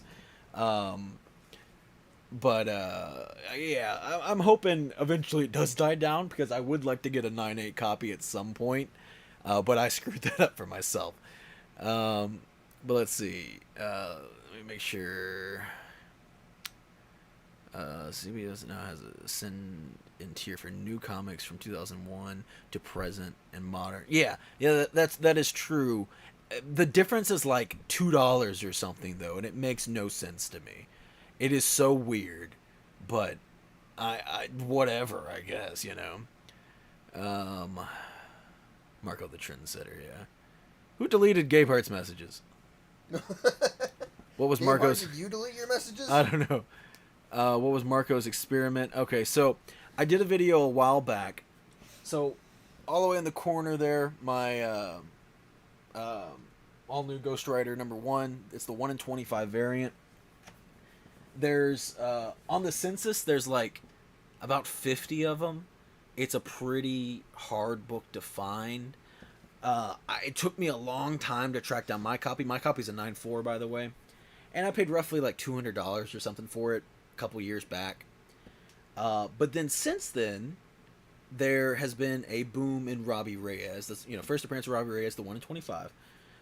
So like even his A cover for a while. Again, I haven't checked the price in a little bit, but it went from like a $25 book to a $50 book, and there was a lot of hype. People expecting Ghost Rider to show up at some point, and then people really being like, actually, I think it's going to be Robbie Reyes. And then, oh, that's what it was. Yeah, I had to remember all the stuff. So I was selling off a lot of comics to fund this purchase, the Journey into Mystery 83. We got this Journey in at the shop that I work at, and I was dead set that I had to get it. It was very expensive, and I had to sell off a bunch of books. I had to make a bunch of money in order to get that.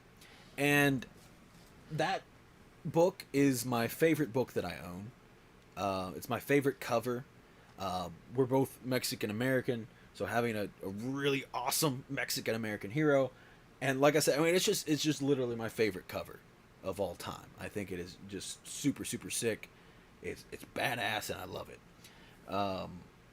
So it's not a book that I wanted to get rid of. It's, like I said, very hard to track down. There were many, many times I would go on eBay, and I would check very, very regularly. I've checked very regularly for years. Even after buying it, I've checked regularly, because I wouldn't mind having a second copy, whether it's a lower or higher grade. That being said, often there's just none listed on eBay at all. So while I was funding my Journey into Mystery 83, and I needed to come up with more money, and I'm trying to think it's difficult. What books am I going to sell? I don't want to sell any of them, but some things have to go. If I want to make this work, things have to go.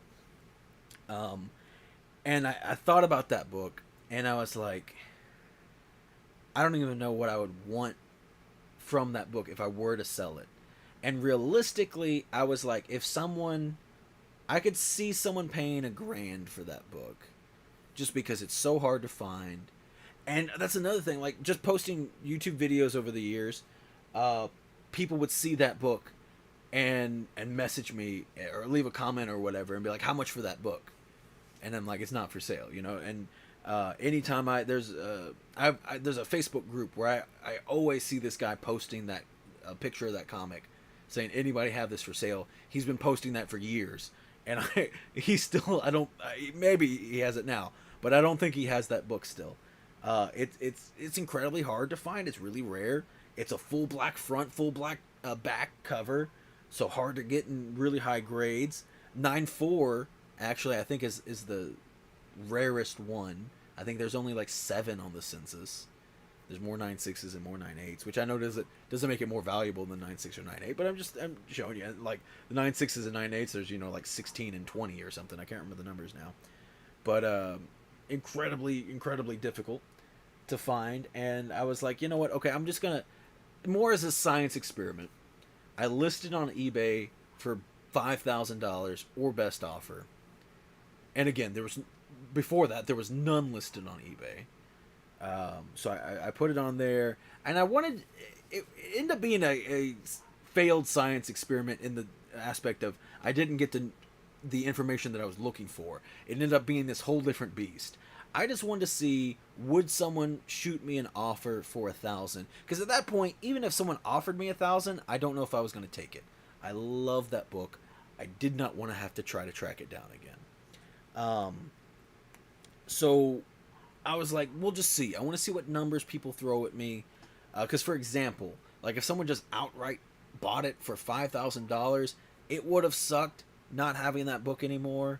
But my Journey into Mystery 83 would have been paid off, and I would have made a $4,800 profit. So I would have mended those wounds. But I didn't think that was going to happen. But if, then I think I would have been fine. But yeah, I just want to see, what will people offer? Will it be $1,000? Will it be 500? Will it be 800? What will people reasonably send me? And I think I had like a few offers. I think a couple for like $400 offers, which I definitely wouldn't have accepted. And then I think that was basically it. Like I didn't really get anything crazy. And not even that, like I just didn't really get any offers on it. Because I think everybody saw the big $5,000 price tag. And even if they would offer $1,000, they're like, this guy's not going to take it, go from 5,000 to 1,000. So I think I scared people off. I didn't think of it in that regard. But what ended up happening, I noticed later, again, because I constantly check on this book, is I started seeing like 5 other people listed the book in various grades from like, I think there was maybe 2 9.8s, 1 9.6, and another 9.4, something like that, or maybe 2 9.6s. I can't remember exactly what the grades were. But and then everyone had theirs listed for. I think one of the 9.8s were like, because I think it started with 1 9.8, and then eventually another person listened to a 9.8. But it started at like $10,000, and just ludicrous numbers. Everything was like $5,000 up. And because I think people saw my listing, it was the only listing on eBay, and there wasn't really anything else to go off of as far as like current sales, So people were like, okay, if this is what this book is going for, then I'm gonna be making my money now. And they didn't realize that I was messing around, kinda, So I think people just maybe thought that, because you hold on to certain books or whatever, and then you're like, oh, that book's worth that now, and like, time to sell mine, and I've done that. Been like, wow, I can't believe that's worth that much now. That's actually kind of what started getting me out of Funko Pops. Is I bought a bunch of them really cheap, and then I had some that's like, oh my god, it's worth $200 now. I paid $20 for that thing. Yeah, I'll sell it. But yeah, it's pretty. It is a pretty fun, interesting story. I manipulated the market, even though it doesn't count as manipulation because none of those books have sold at any high prices. So it's not actual manipulation until something happens. But I kind of did, like I influenced the market in a negative direction, in a foolish direction. And not everybody can say that they did that. Not everybody has books that are so rare that they get to dictate how the market views that book. And that was kind of the reason that I started that experiment. Like I said, I didn't get the results I was looking for at all, but still interesting nonetheless. Let's see. I screwed up a name and then you felt stupid and deleted the messages. Okay. But yeah, that is the story of, I don't know, I guess, I don't have a better name for it other than how I manipulated the market. And like I said, screwed myself out of maybe ever getting another chance at getting a 9.8 on that book. It was already hard enough to find, and now it's still incredibly hard to find, and everyone thinks it's worth way, way more than it is.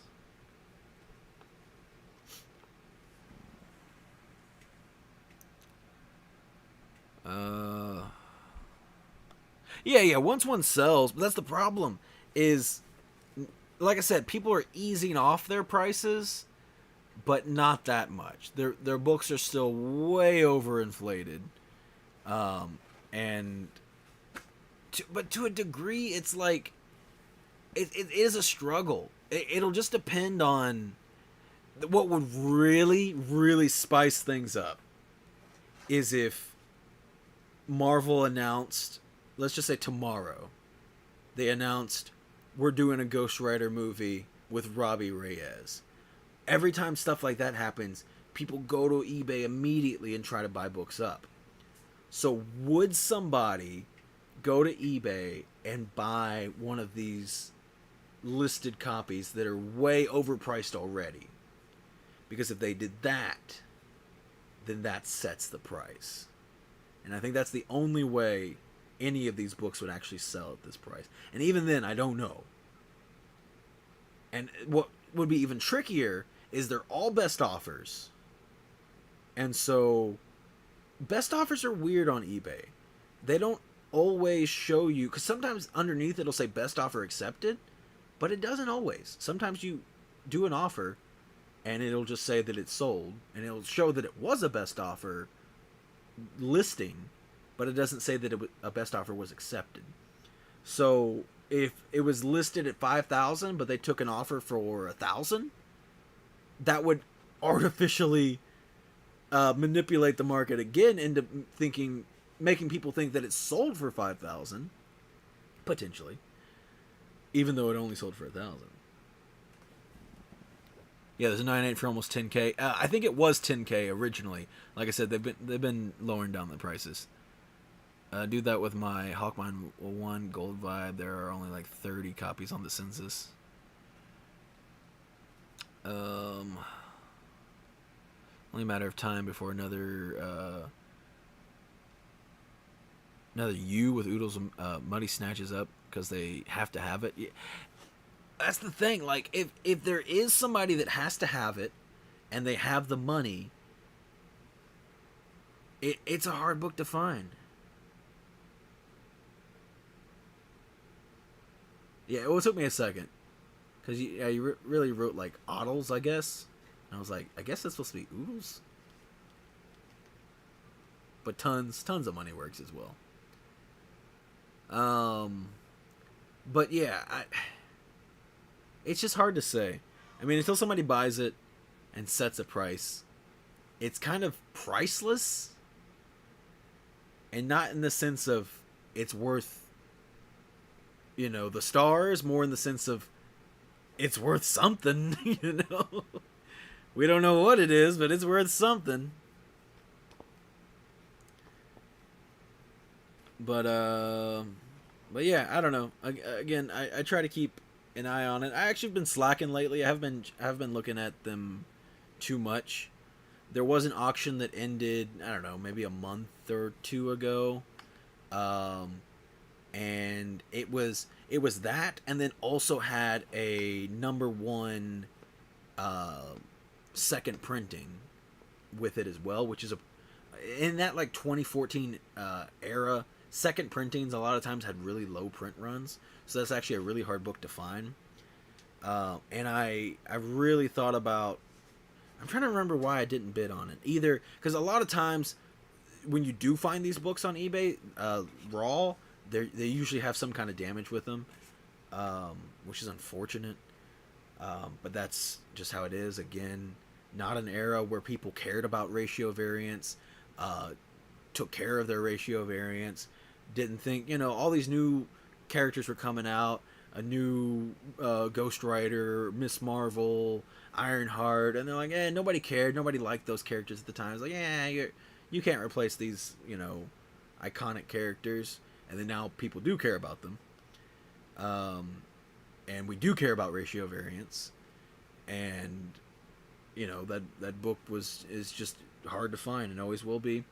Again, black front and back cover, hard to take care of, and so now it's just rough. So anyway, there was an auction that ended, like I said, it was that and had the second print, and I was really contemplating. I think it went up a little bit more than I wanted to spend on it, and it either had damage on it or it might have been stock photos. I feel like that one was stock photos, and I was like, I'm not going to spend this much money and not actually be looking at the books that I'm spending money on.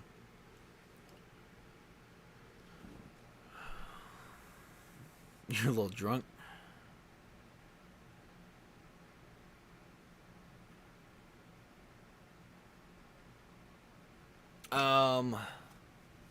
But anyway, let's see.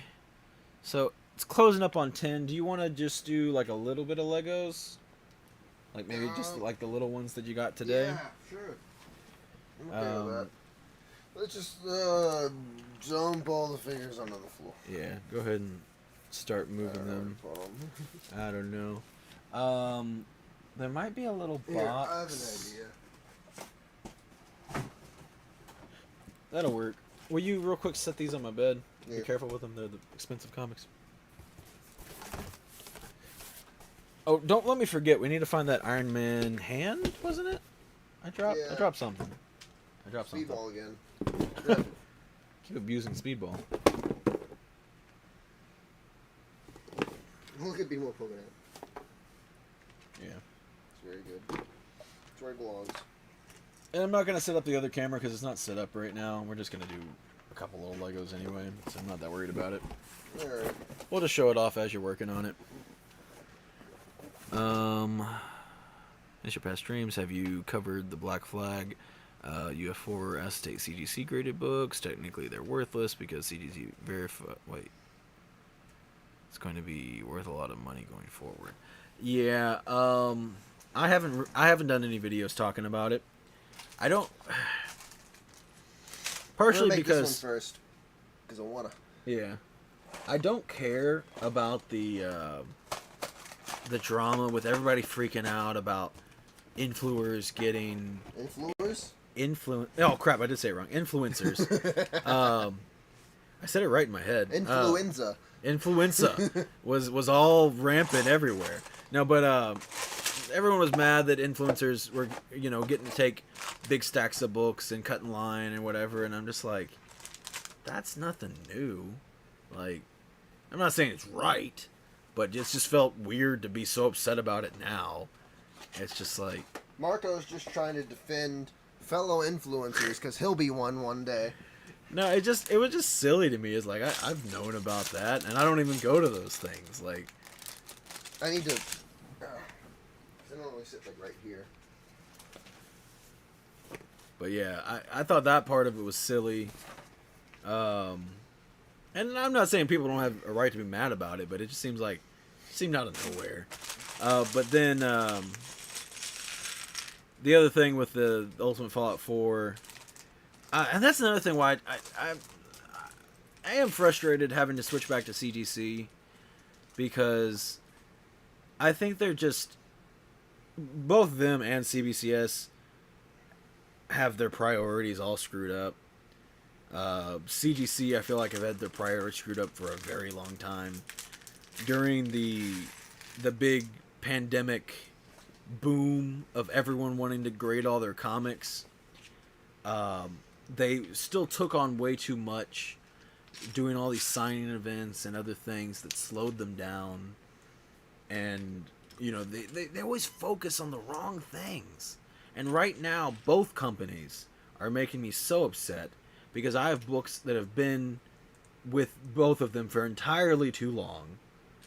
And if I send in a book right now, I can get it back in 3 weeks. And that's insane. They're doing this false pretense of being caught up, despite not.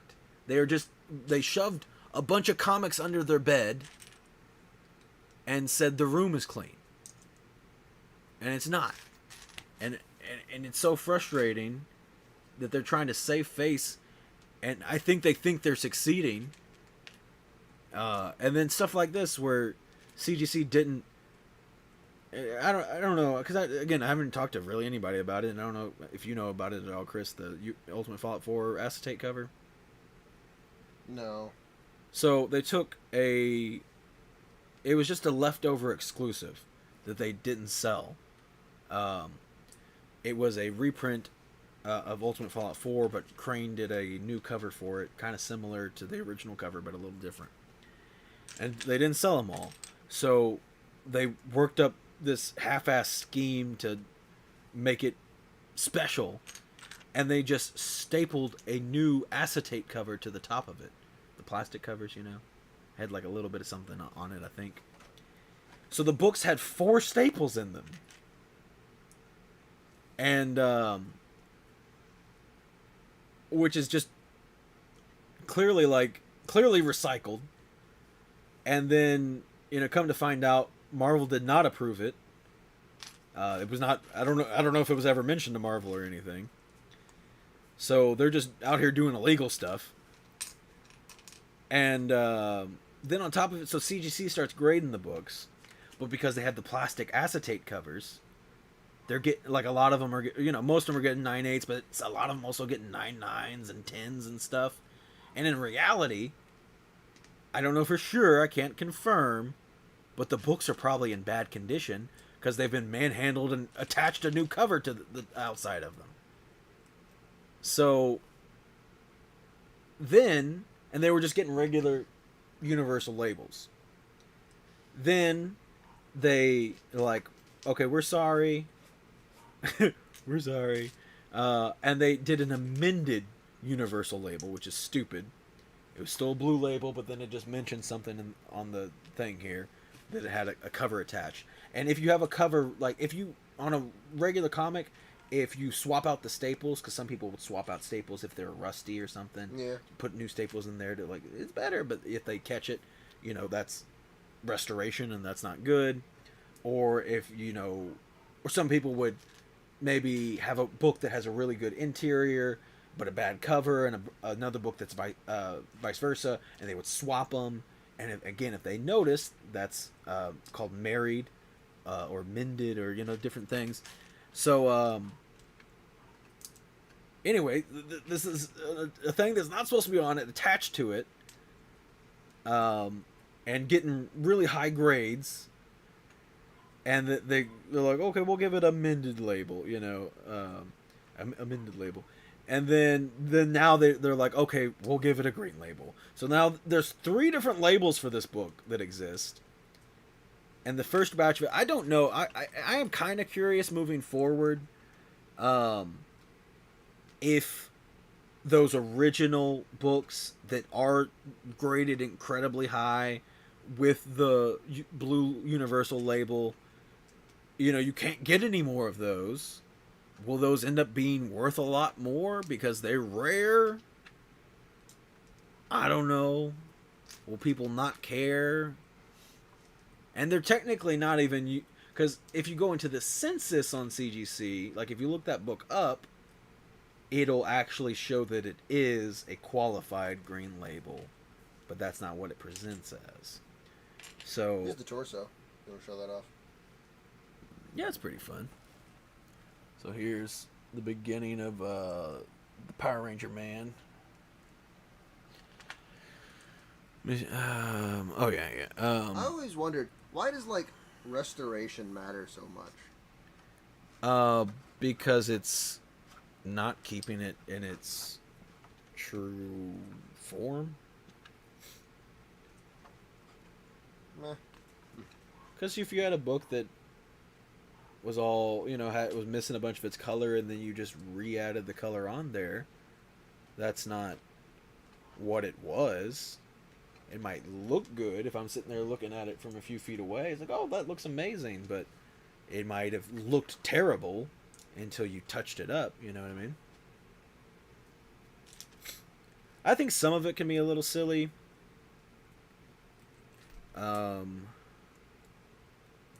Like, I kind of don't think you should get a green label if you're missing coupons that don't affect story. Because there's a difference between, some pages you could cut out and they intentionally set it up to where they knew you were going to cut it out so they wouldn't put anything important behind it. It would be like another ad or something back there. But then sometimes they'd have things cut out, or people would just cut out stuff anyway, and then it affects the story. And so I think that's a bigger deal than if it doesn't affect the story. But at the same time, I'm not super ready to fight on that one.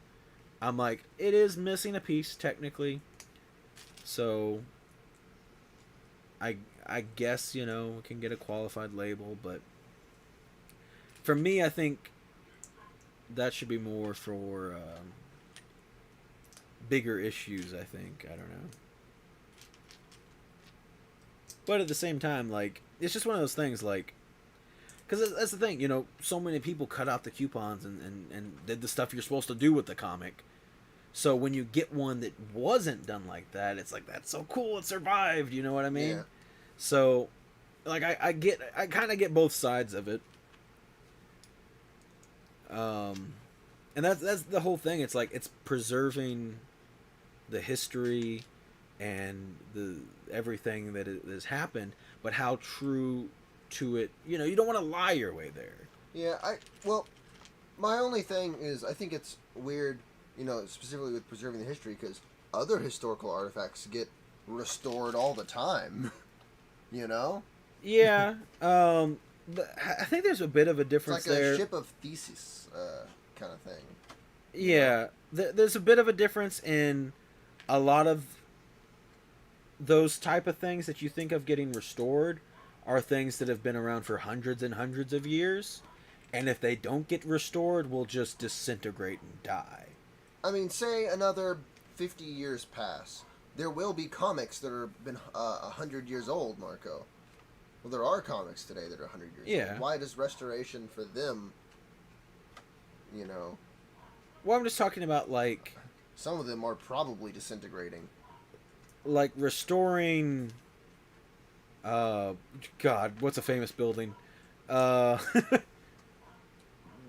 Big Ben, I don't know.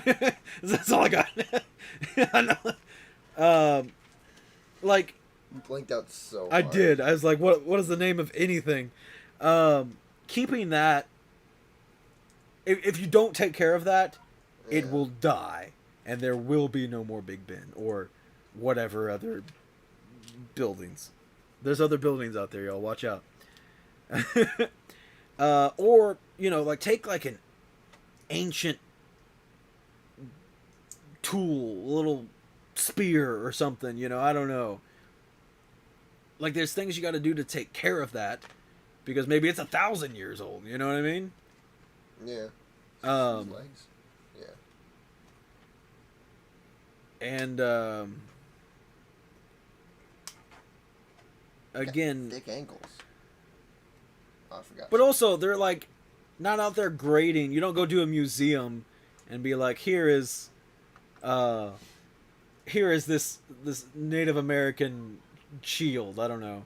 I guess they had shields. 9.5. Yeah. It is graded a 3.0. Hey, what's up, Terrence? A little late, but still here. All good, all good. We showed off a lot of stuff. We're building up some Legos now to kind of end the stream in. He's making a robot man, little Power Ranger guy. His head bobble. Oh yeah, there's that whatever his name is, Moon Knight. I can't remember what things are right now. Where am I? Shine him in the light of God later. Shine me in the light of God. Oh, he sits so cute. That's great. I'm making his feet right now. But also just kind of ranting right now. Talking about some stuff and things. And then after we build these couple Legos, probably going to hop off. I'm hungry. I'm tired. And I got a lot of work to do. And I want to play Fortnite. Yeah, I'm going to take a nap. Marco, wake me up. Oh, that doesn't sound good. Whenever you say that, I try to wake you up and you're like, I don't wanna. And then you continue sleeping. That's true. Give me him. I gotta add his feet. He's so cute just the way he is. I gotta add his feet. Okay, give him feet.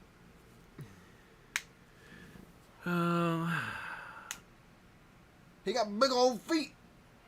God. What? Jedi Force. Yes. Okay. Yes. Someone gets it. Little Power Ranger, man. He's actually bigger than I expected him to be. Yeah, I thought he was gonna be like 4 inches, but he's taller than that. He's been drinking his milk. Didn't work for you, Marco. It really didn't. So bull. Yeah, Full Metal Alchemist lied to you. Everything was like, drink your milk, grow big and strong, have good bones. I drink so much milk. He still drinks so much Yeah, milk. I love milk. Maybe. And I didn't do it to get tall. I just did it because I've always loved milk. What happened? I was lied to. That's what happened. Maybe he was also supposed to like eat good too. Yeah, Get well, little nubs. I guess I screwed up on that portion. I used to also eat lots of carrots. What happened? It's bull. I used to eat so many carrots. That's British propaganda. Probably. Not even probably. No, that legit is. Yeah, maybe. It was during World War II. They basically said to everybody, yeah, the reason our eyesight's so good and we can see the enemy's planes real good is our pilots eat carrots. They drink carrots. Carrots. That's why I screwed up. I was eating carrots, not drinking them. But in reality, they just had radar. I thought you were going to say rabies. I don't know why. No. And you know what? The idiot Nazis fell for it. Are you calling me a Nazi?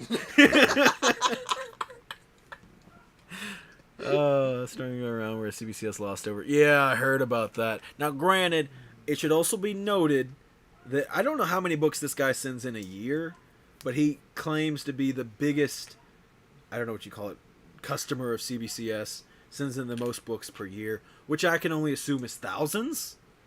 And so, to keep that in perspective, if I send in 100 books a year and I lose 2, like, that's, I mean, you don't want to lose any, obviously. But if I send in 2 books a year and lost 2, that's a big deal. Whereas if I send in 100 books and they lost 2 of them, it's like, well, mistakes happen. I'm not happy about it, but okay. So if he sent like in 300 something. Yeah, but at the same time, again, just do the math.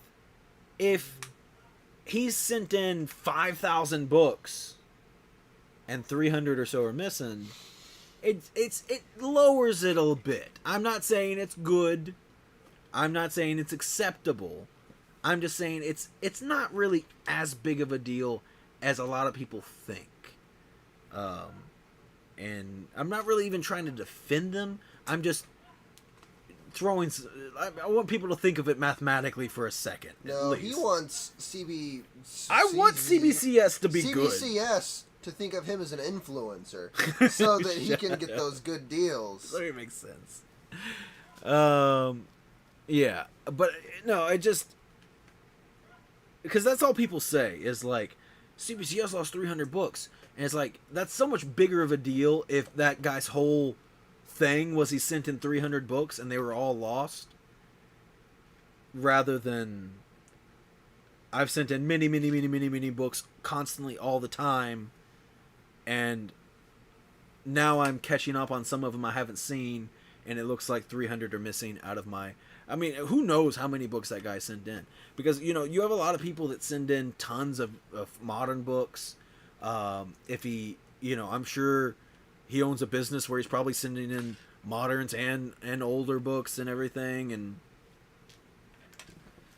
and so I don't know. I'd love to know more numbers on it.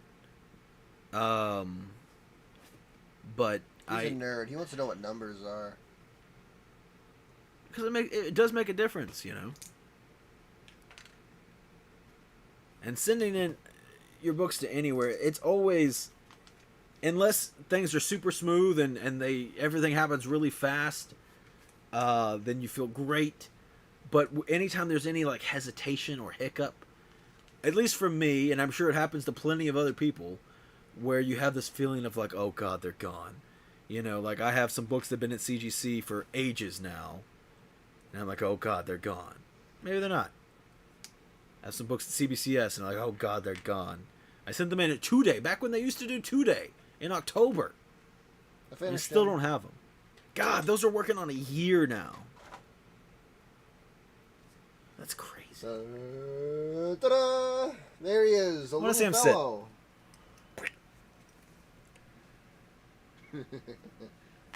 He got, hold on, put his arms back like this, so he's holding himself up. He's just chilling, relaxing, having a nice little Wednesday afternoon. I'm so happy about him. I think evening? Part of me wants to get another one for the jet. To make another Robot Man. Honestly. I've been thinking about taking these instructions, taking that huge pile of Legos I have in there, and making more things. You know? He doesn't have knees, though. He doesn't need them! Doesn't need them? Time to make this crunchy X-Wing. Super Baby, I'm gonna have Logan ban your name. Not you, just your name somehow. I'm gonna figure it out. I don't know what that means. If your name is said, the person's shot. Oh, it can turn its head and stuff. Yeah. Oh no! I think I caught it. No, there's another one. I see it. Oh god. Tiny X-Wing pieces everywhere. Oh, now he's sad, Chris. You dropped the Legos. You're not supposed to drop the Legos. I'll drop him. No! No one's allowed to be sad on stream. These look like carrots. Sure. They are carrots. They gave me carrot pieces for this X-Wing. Oh, he's just baby now. But we have to say it. Anytime someone says your name, they have to be like, "You little baby." Even if you're texting, I dropped his wing. No. Where did it go? You lost it in the ether. Where's it at? I see it. Move your leg. First the Iron Man's hand, now his wing. I said, where'd it at, by the way? Shut up. You responded. You're wearing me out. When the original Japanese version be before Transformers? What are we talking about? Oh god, I turned his arm around.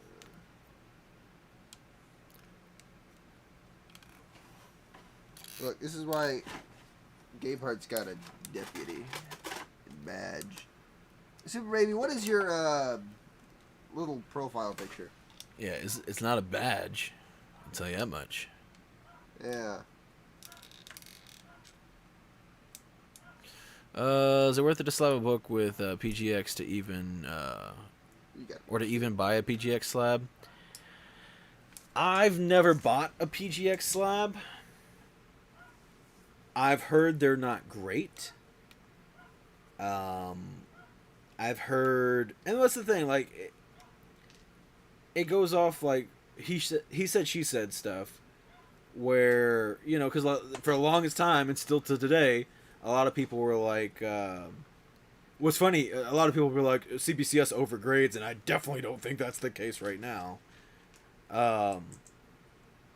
You know, because a lot of people say a PGX 4 is really a CGC 3 or 2.5, you know, because the idea everyone gets in their head is that these smaller companies will overgrade so people think their books are better, and that'll make the customers happy and want them to come back to these companies. And has it happened at some point at one company or another? Probably, possibly. I don't know. But also, different companies are going to have kind of different grading scales and everything, and way that they're trained and whatever. So definitely possible. But also, even within each own company, every grader is going to be different anyway. So I don't know is my short answer. I know a lot of people will also say that they hate CBCS labels. They think it's super. Well, they'll say that these are ugly, and like I get it. I agree that CGC labels do look better, but to me, like CBCS are just kind of plain. They're fine, but PGX labels are ugly. I don't like them. I wish EGS was a better company because they have the superior labels by far. If I could take the labels from EGS, and I've said this plenty of times, the labels from EGS, put them on the slabs from CBCS. Are you saying the entirety of Starscream is better than Power Rangers? What is that even supposed to mean? We'll catch back up on that. Why are you bad at opinions, Super Baby? But anyway, yeah, I think that would be my dream slab company. Because I love the quality of CBCS slabs. I don't really like the quality of CGC slabs. Are you struggling? I was trying to see his profile picture. Did he change it? It's Grade 8 Super Baby from GT. Oh. And I'm trying to see that. It just looks like a gray blur to me. It used to just be regular Super Baby from GT. Oh, yeah, it was, wasn't it? He changed it, yeah. I don't know when he changed it, but he changed it. You should put regular Super Baby in a cowboy hat. With a gun. With a gun. Yeah, that'd be pretty good. But anyway. And a nice badge. Make sure it has a badge. If one day EGS ever really picks up steam, because I've heard bad things about them. I've heard that their slabs are very poor quality. Again, I don't have one. I've never really messed with one. So I don't know. I'm just going off what people say. But yeah, I would love... I think what would be awesome is if CBCS just bought out EGS and just, put their slab or their labels on their slabs. Would be great. Wow. Now, Gabe Hart's shitting on Digimon. What? Hold up, let me catch one chat. Bad for the win. Or he's defending it. Honestly, I could see Baby from GT. Starscream is better than most Power Rangers content. And that's really weird. Is Starscream content? Are you saying just staring at Starscream is better than watching the Power Rangers movie? Is that what I'm supposed to take from this? I could see Gabe Hart defending now that I read it. How dare you, Super Baby? Power Rangers are awesome. Mighty Morphin especially. Is that definitely... I don't see how you could take that in any other way than defending Power Rangers. What? The statement, how dare you, Super Baby? Power Rangers are awesome, Mighty Morphin especially. No, Super Baby was bad at opinions when he started watching Digimon. Is the statement that I'm saying. Could be interpreted as defending... Okay, hold on. I said Power Rangers, I meant Digimon. Yeah. No, the Transformers, Starscream, especially the comic. Super Baby was bad at opinions the moment he started... No, because see, I could take that as that is weird. Megatron and Optimus are just better than Power Rangers. Are you talking about in a fight or like entertainment wise? They solo? In a fight, no. Optimus gets beat up a lot. And it depends on what range. Like, are you counting the Green Ranger? Yeah. Because then you're losing. Even the regular Megazord, all they got to do is pose, and you're starting to explode. They're also like 20 stories taller than that's true. Transformers. They got the height advantage. Their sword is bigger than like 5 Transformers. Yeah, just like an individual Zord can probably fight. Like a regular Transformer. You can eat a Dinobot in one bite. Yeah. But anyway, Logan, real quick, a little clarity. And this is important. You must answer. They're just are better. So they are just are better? Is that what you meant to say there? Dar she blow. They're just better. Anyway, gay part. Oh, here we go. Megazord is beating Optimus Prime and Megatron to yeah, that's true. Okay. So at least you have one right opinion but, so far. What are you saying about Digimon, gay part? We're confused. What is your opinion? We're taking this so serious. On Digimon? It is serious, Chris. What is your opinion on Digimon? I need to know right now. It's a matter of mod or no mod.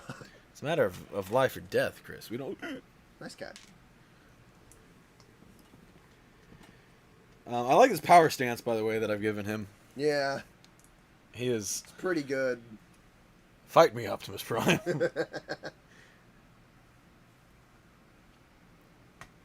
He's gonna watch over you. Better build it correctly.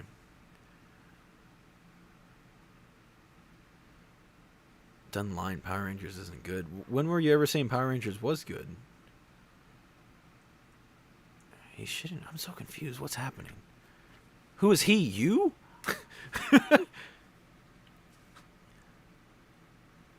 I'm so lost. Why do y'all confuse us? We don't like being confused. You all know we have here. small brains. And this is rude. Don't like being confused around these parts. My brain hurts now, and I don't know what to do about it. Oh god, my computer's angry. Logan is complimenting Power Rangers. What are you talking about, Super Baby? Never watched it. What I've seen when I was a kid was bad, but I need to rewatch it. Yeah, I want. Oh, maybe that's what I'll start next. Actually, I got to figure out what I can watch it on. What, Power Rangers? No, Digimon. Oh.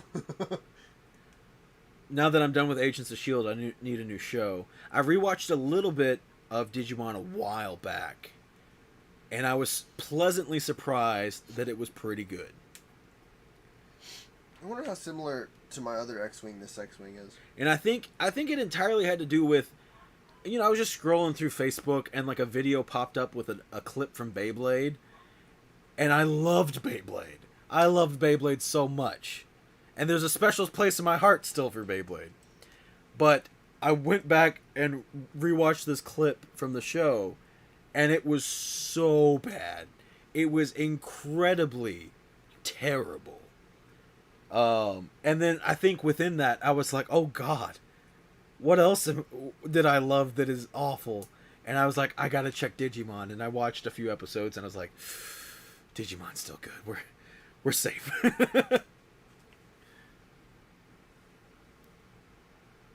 Willing to give Digimon another try? You should. You should, because it's good. Who said that?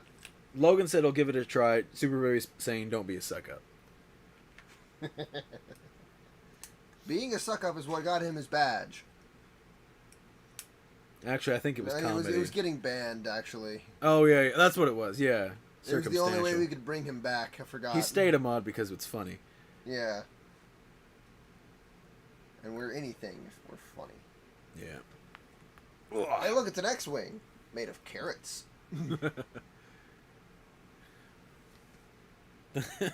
That's pretty good. Those look like carrots. Those are carrots! Now the X-Wing has legs. No, I dropped all these pieces. Oh, well. Where'd that box go? Yep. I knew it. My final floor. He needs to attach onto the back. Oh, you're right. Just like, yeah, right? Hold on, stop. Would it be that He needs side? huh? Yeah. Oh, okay. Yeah. Does it go like that, or does it No. go like that, you think? 'Cause I feel like most of the time it's like that. Yeah, but for it to be a successful jetpack, the engines have to point down. Oh, you're right, you're right. So, hold on. He has to actually take his wings off. So he detaches his wings. And they become like a sword or something. Wait, I can... Oh, I don't know if I can make that. Figure it out. I don't have the pieces. So yeah, it gets replaced with the X-wing as his jetpack system, and then oh god, I broke it off. This is rad. Other way. Huh? Other way. What do you mean other way? It's the other way. No, it's not. I just wasn't lined up. The engines go down. Oh crap. I don't think that looks as good. What do you think? That looks fine, I guess.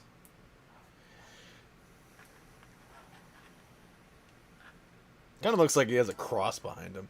Like he's crucified or something. Megazord died for your sins, chat. Haven't seen it yet. Haven't seen it. What are we talking about? That's the Megazord. Thought the movie was good. The Power Ranger movie? Wait. Digimon movie? Digimon movie slaps. Actually, Power Ranger movie slaps too. Digimon movie's better. Can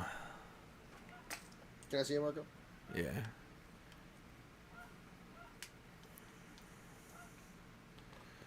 Gohan and Piccolo need the recognition they deserve. Also, are we talking about the new Dragon Ball movie?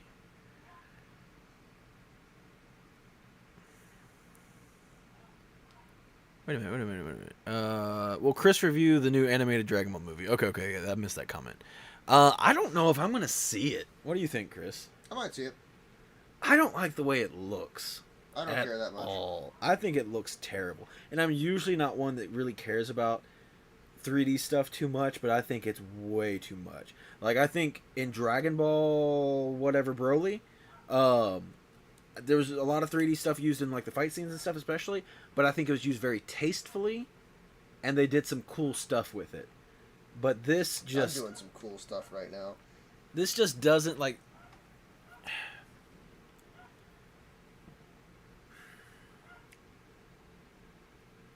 Like, there's a... In regular movies, there's a lot of times where even simple things are CGI'd. Like a table might be CGI just because of the choreography and the way the camera has to move or something. Like, it just might make sense, and it's like it's tastefully done to make this shot work. You know what I mean? You never seen what are they called? The Kingsman movies, right? No. There's a lot of really complicated fight scenes in that, and again, simple things are CGI'd in just because the camera's in the way, or the camera has to do this, or whatever. Like, things that you wouldn't think would be CGI are, and it's done to make this dream happen, this vision happen. And again, I see that with like the Broly movie. It was like, I want this cool, rotating shot and these awesome things to happen. And now, granted, anything can be done hand-drawn, but it's like it's going to take so long to do a shot like that. Anything where the camera has to like pan around is insane to have to draw. So to do it in CG and it looks really cool, it has this cool effect to it. It works, but when you just do the whole thing in CG, that looks rad. You know what's funny? I looked at those things on his arm earlier, and I was like, we should attach something to it, and then I forgot about it entirely. Check him out, y'all. He is pimped out. I gave him guns on his shoulders. Oh, from the X-Wing? Yeah. Oh, I didn't even know. Wow. You gotta keep him like that, Chris. He is so cool. This is awesome. I love that. Man, he is rad. He's definitely gonna stop any, who's he fighting? Transformers. I don't know, Marco. When I get that Lego Optimus Prime, he's gonna be like this tall. I don't care. He's gonna punch him once and he's gonna die. He's taking down the Star Destroyer, Chris. What piece did I just do one shot of it? Yeah, the Zord is rad. Good art. Let's see. Actually, looks good. I watched it and it was pretty nice. Are we talking about the Dragon Ball movie? Looks good. I didn't think it did. Digimon movie better. Ivan News is what Thanos dreamed of being.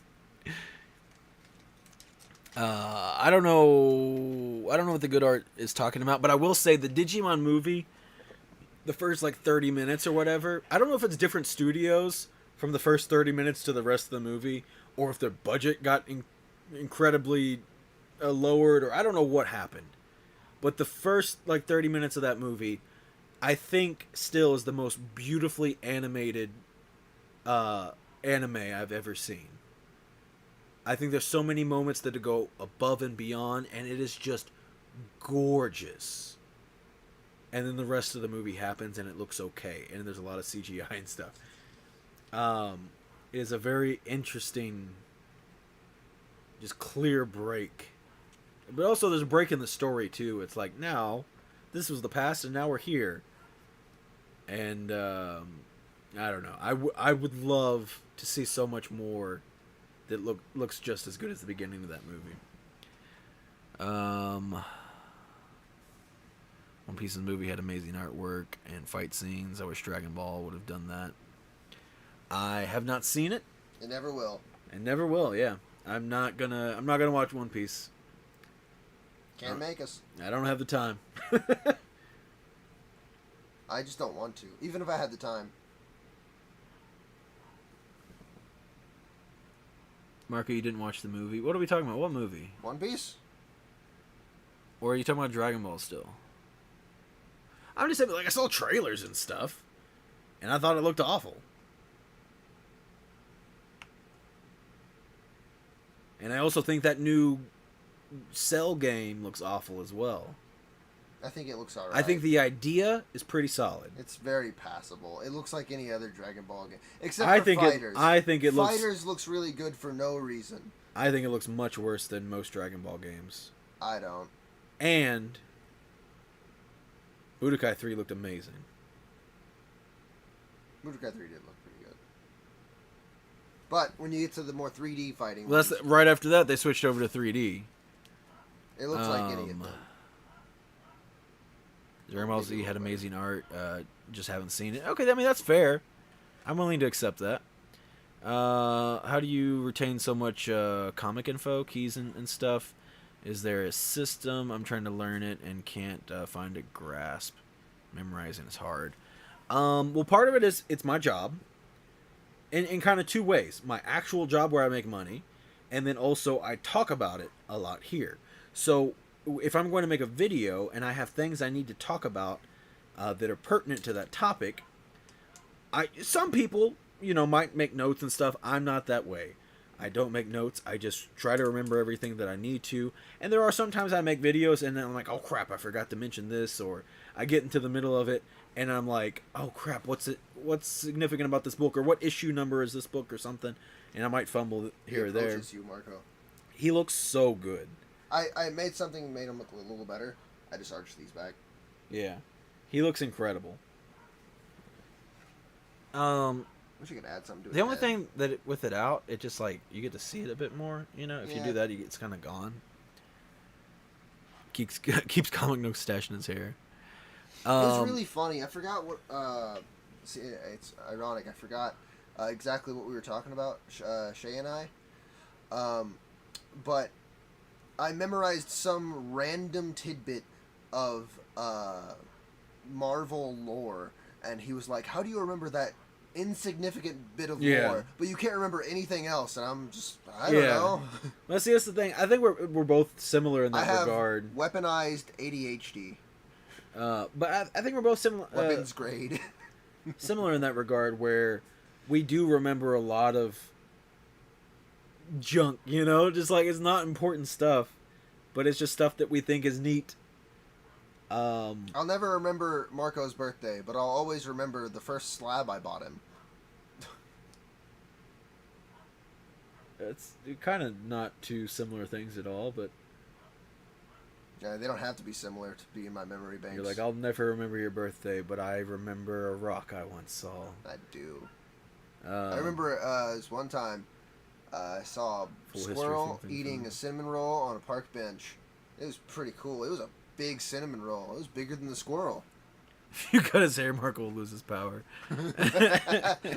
Yeah, that's why I keep growing it. The longer it gets, the more knowledge I have. Everyone says it's actually brain cells. Yeah, it's just brain leaking out of my head here. He needs help. God, I do need to get a haircut though. blah blah blah blah blah. But I don't know. I mean, it's literally just being immersed in this stuff. Do you have people that you talk to comics about? Because it's one thing to learn knowledge, and this is in regards to anything, but it's a totally different experience to share knowledge and to apply knowledge. Yeah, it's the same idea. But that's just the technical term, applied knowledge. Yeah, but with that, in this setting, it's to share the knowledge. Once you tell someone something that you've learned, you are... I have a potentially very cool thing to do with him. I mean, everything that he is very cool, Chris. Unless you explode him. It involves a little bit of exploding. Let's see. Numbers are just hard for me. Like 181 is one that's gotten nailed because I disagree. There's got to be a system. Marco should gift me a Fing Fing Foom slab for my birthday. One, I don't know when your birthday is. Two, I don't know. I didn't have a 2 to that. So if he learns your birthday, he has to do it. Same with me. I can remember things that will help me in no way whatsoever. But something I want and need to learn is... Oh, it's a toss-up. Okay, I misread that entirely. I was like, what? Use a tool called Google. Yeah, that's another thing. Like, don't be afraid to just not know something. Like, there's tons of things I don't know. And, like, a lot of people will be like, oh, you know so much. And it's like... Well, that's the thing. Like, it's one thing to know so much. It's another thing entirely to know everything. I definitely do not know everything. And, trying hard enough. And there's a lot of things that... It's like a sword of memory. It's like, I know the answer, but it's somewhere in my mind and I can't remember right now, you know? Yeah, I don't know. You know, things are... that doesn't look right. Not everything is super I was trying important. to do it, you know how like a Starscream has the jet, but it just doesn't look good. Yeah, it looks okay, I think. Yeah. That's probably better on his back. September 14th is your anniversary. That's his birthday. Hey, what's up, dude? Get a new day, Logan. Oh, wait, is that Super Baby's birthday? Yo, we're twins, Super Baby. You're twins with Chris. And Logan got married. Are you married? I don't know. Twinsies. I think you're married. I never asked him. And at this point, I'm too scared to. Gonna be 10 years strong. Cool. God, that's a long time. You're not that old. That's a long time. You gotta break up and get back together on a different day. But anyway, I mean, there's not really like a real good trick. It's just studying. Like, how old are you, Super Baby? Get Doesn't matter. Day, Chris. Be born again, Chris. Got married at 20. Okay. What was I saying? Oh yeah, just being submersed in it, but also immersed in it. When I say submerged, I think I want to say submerged and immersed, and it came together. But yeah, being immersed in it. Ew, that's gross. Don't say that, Jedi farce. Bad. But also, just being curious, and if just kind of ask yourself, like, I don't know this person's first appearance. Look it up, and then maybe you'll remember it next time. And you know, just keep throwing in new knowledge, and some of it will stick. And like I said, some of it will be like a faded memory where you're like, crap, please don't tell me, because as soon as you do, I'm going to be like, of course it is. But that happens with everything, not just comic knowledge, just any knowledge. That's just how people are. But yeah, I mean, if you want to get better at it, it's just practice. And it's the same as anything else. Practice and studying, and studying is, like I said, studying's for dorks. You don't have to sit around and I mean, you could, I guess, and look through Key Collector and learn all the different keys you can. I get the weed. You could make some, what are they called? Flashcards. I could make a game show. You always want to make a game show.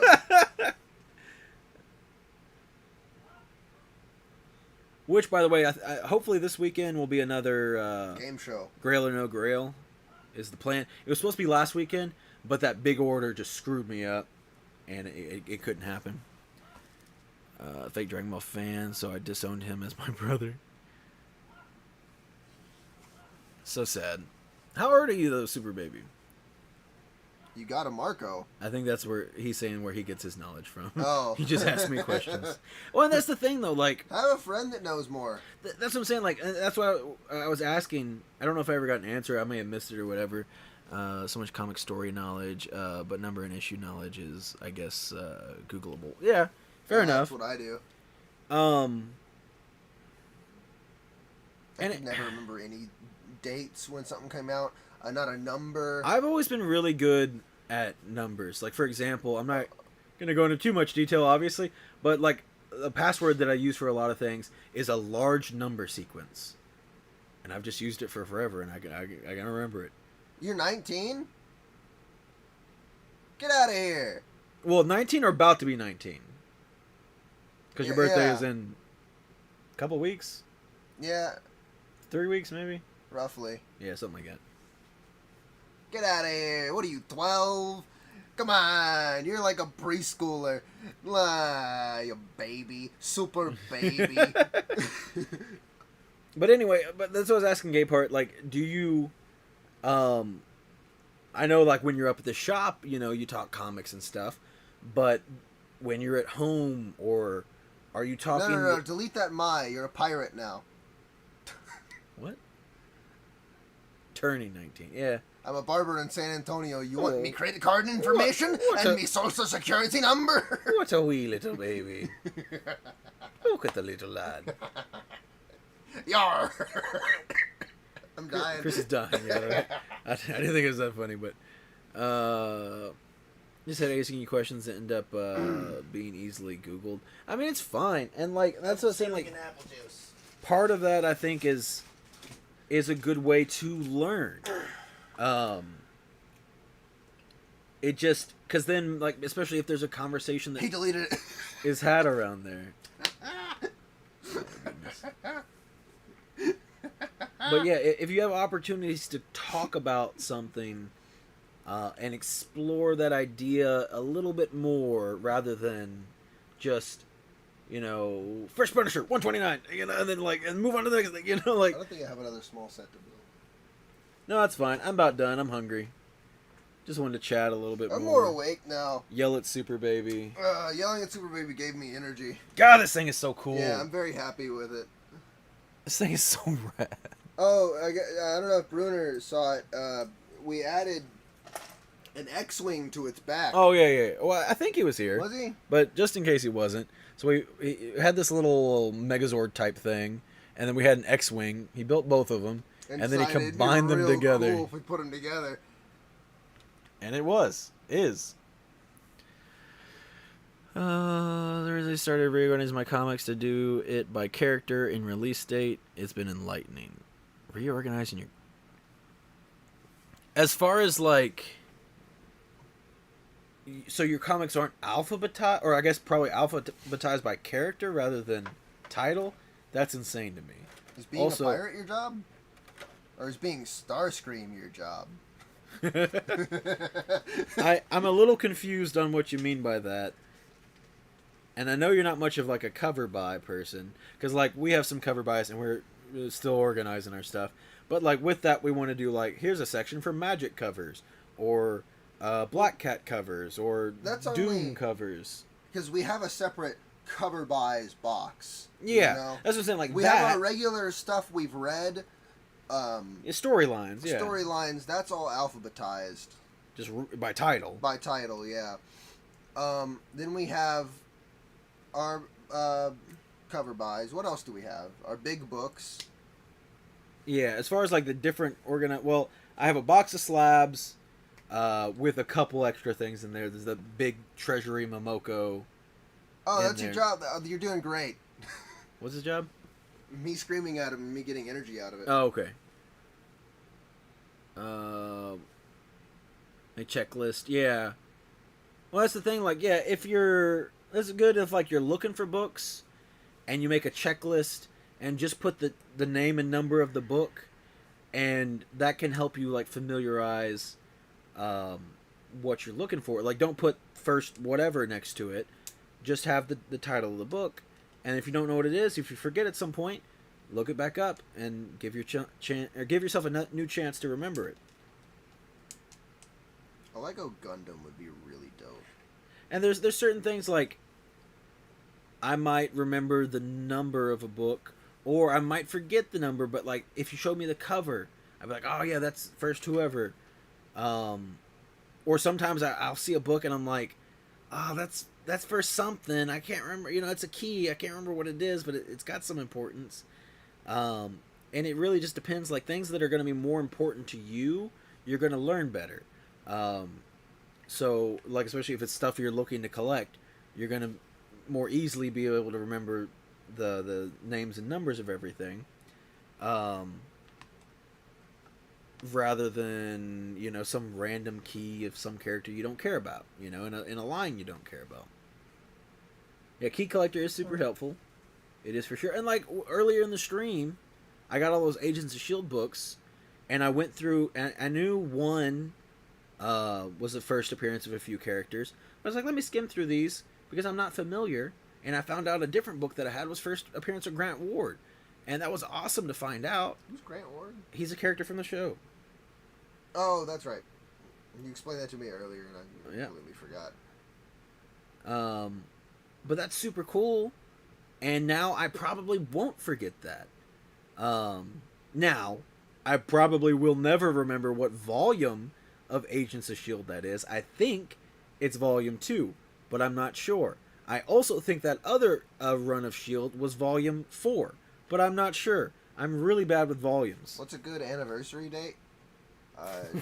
Like, as in a date as in the day? Or is it like a date like let's go out somewhere to eat? As in the day, I'd say September 14th is a great day. I feel like that's a dumb question, because I feel like most of the time the meaning would be like where to go, you know, like where should we go for our date. But since we were talking about dates earlier, I feel like this one is talking about specifically a day. But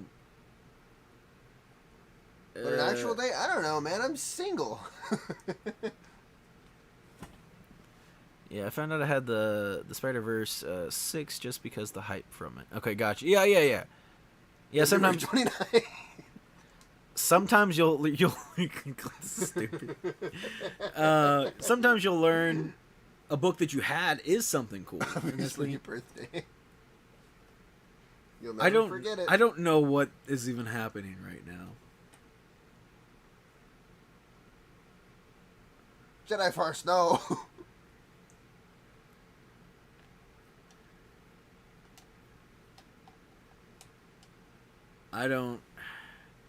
We still didn't get an answer from him. No, we didn't. Okay, whatever. I don't know what to do with that.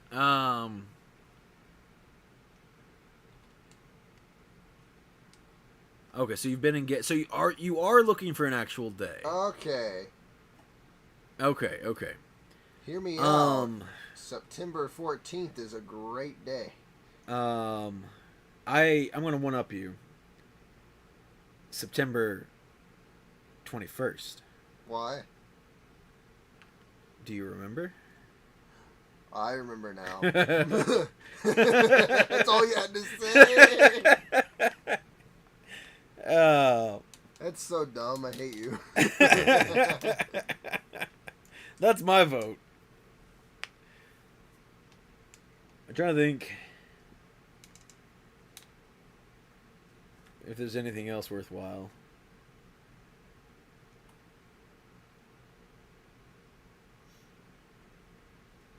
That's all I got. September 21st it is. Hey, honey, why'd you pick the 21st of September?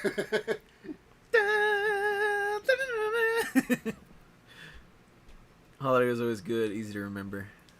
No, we already figured it out. Don't worry. Yeah, this is like a holiday. Might as well be. Yeah. If you don't know, you don't know. Yeah. Shame on you, really. Nah. You're losing out. Any hoots and holler. I think that's about it for today's stream. So we had some cool Legos. Speedball? We got Speedball. Yeah, I guess let's show some of the figures real quick because I know Terrence came in late. I do things. So, yeah, we got Speedball, which is the figure we really couldn't care less about in that wave. Maria Hill. Yeah, Maria Hill, which is super sick. I've wanted a comic Maria Hill for a long time. Blue Marvel, which I think the flames on his fist are a big improvement. I kind of was like whatever about the figure, but I think it looks pretty rad now. This is the big one. Literally, and, you know, he's super rad, but... Because yeah, I just got to show you the size of him next to a normal person. Like, look at him. He's just massive. I think he's all original sculpt, too. Yeah, he's a big boy, and it's, again, this Thor run will always be super important to me. I love this design. It's something I've wanted for a while. And honestly, it came out faster than I thought it would. Can you show off the comics again? I missed some. Yes. Give me a moment. We're going to go through the figures first. The new U.S. agent. I really almost said Captain Shield. That was the first thing that came to my brain. I paused. Still love that Thor. Yeah, he's amazing. He's definitely better than the old U.S. agent, the old Captain Shield. But I have some issues. I kind of wish he had a butterfly shoulders. And then I hate this shield. I really wish they would stop using that shield. The best figure you got for sure. Yeah. Yeah, the Thor's amazing. Although I am also really excited to have. Whereas I thought I would eventually get that Thor, I really kind of never thought that we would get Quake. And I'm so happy to have her. And she looks amazing. The gauntlets look amazing. You focus. Kind of focused, I think. But yeah, super happy to have her. This one is another one that's really, really nice. An improvement over the old figure, Madam Hydra. Super, super cool. This Iron Man that I honestly am much happier with now that I'm actually holding it in person. I kind of like this gorilla pose I put him in. Yeah. All hunched over. But I was kind of whatever when they revealed this, just because they have so many Iron Men and I own so many Iron Men. I was just like, whatever, another one. But he's actually a pretty nice figure. Really nice sculpt. Yeah, pretty happy with him. Nice and chunky. And then the Build-A-Figure, which we could really... nice and chunky. We could care less about, but it was the controller Build-A-Figure. The only character we really didn't care to get was Speedball, but we figured we were just one figure off, so might as well complete the Build-A-Figure. And then we talked about it briefly. I might sell it. I don't know. I don't care that much. I might keep it. Like I said, I like big Build-A-Figures and big figures and stuff anyway, so... Got that. Did you see this one, Terrence? I showed it off. Good. I know, I was messing with him. Here, hold on. Don't give me those one. Yeah, just that stack there's fine. That's what I was gonna do. Yeah. So I got that. In this stack is not my Invincible Iron Man 9 because I put that in a different stack of comics at this point. But I need you to move the figures again. I know. But yeah, I got Invincible Iron Man 9 first appearance of Riri Williams. I don't know. He needs a good one, doesn't he? It's gonna rain in Italy on the 21st. Damn rainy season. Yeah. Captain Shield. Yeah, I like that name. Super awesome Funko. Yeah. Keep moving. What's the rest of the stuff? Lego Man 2. I can't. He's immovable. Okay, so we're going to go over the comics again. I'm going to go through a little quicker, except for a couple of them that are more important to me. Good for the grapes. So, this is the main one out of the eBay lot that I wanted. Was Quake. It's a little one shot for the 50 years of Marvel. I did this in a kind of weird order. But it's an awesome David Nakayama cover. Again, I just recently finished watching all 7 seasons of Agents of S.H.I.E.L.D. And it just so happened to be that in the span of like 3 days, I finished watching Agents of S.H.I.E.L.D. This eBay lot that I won of a bunch of S.H.I.E.L.D. comics came in, and the Quake and Maria Hill figures came into the shop. So it is... Guys, we forgot a pop. It's BB-8. Yeah. Very Agents of S.H.I.E.L.D. centric. Also, this has been up at the shop for a long time. I actually have a couple more copies. This is Battle Scars. It is first appearance of Coulson. So I figured... And it's one of those things is like... I've literally looked at it so many times at the shop and been like, why have I not just went ahead and bought this? And the moment all these comics came in and I finished watching Agents of S.H.I.E.L.D. and everything, and I was like, now's the time. It's time to finally buy this comic. So now I have first appearance of Coulson. Another cool one-shot of the Cavalry. Melinda May. One-shot for Mockingbird. And then a one-shot for Agent Carter. And a one-shot for Fury. And then... Can't legally drink it, so ignore my comment. Okay, fair enough. And then, so we have a full run of, what is it, 1 through 12? Where's the number? 1 through 10 on Agents of S.H.I.E.L.D. Like I said, I don't remember the volume number, but I'll go through these kind of quick, except for there's a couple keys. I really love this cover, though. That cover's super sick.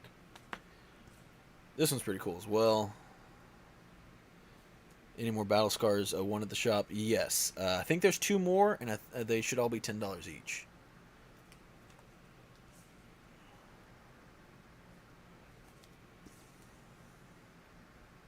And I got this whole lot, minus the Battle Scars, because, like I said, I bought that one at the shop. Everything else I got on an eBay auction for like $20 for this whole big lot. And this is, I just found out today, I just got it just because it's part of the lot, but it's first appearance of Grant Ward, another character from Agents of S.H.I.E.L.D. that was in the first 4 seasons, played a very prominent character. And then this is 1 through 12 of, it's just called S.H.I.E.L.D. It's not Agents of S.H.I.E.L.D., it's just called S.H.I.E.L.D. So that's starting at issue 12 here, moving on to 11.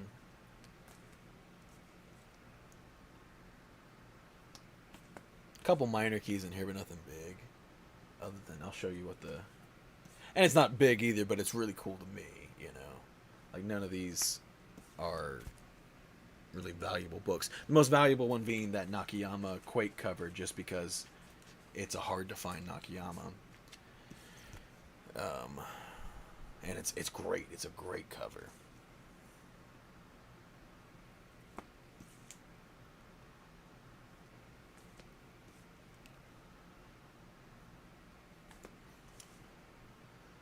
That one, and then the number 1 for the series, which is the first appearance of Melinda May, Fitz, and Simmons.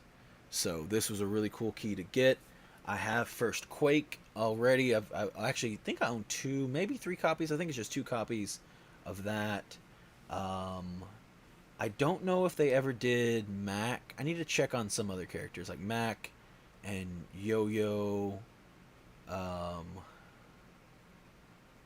And I don't know. I'll see about some. I feel like there was another one I almost recently bought, but I can't remember who it was. Or maybe that was like a Netflix character. I can't remember now. And then the only other books that I bought, and they're part of this week's haul, was I went to a different shop this week, and they had some blank covers, which I've been collecting.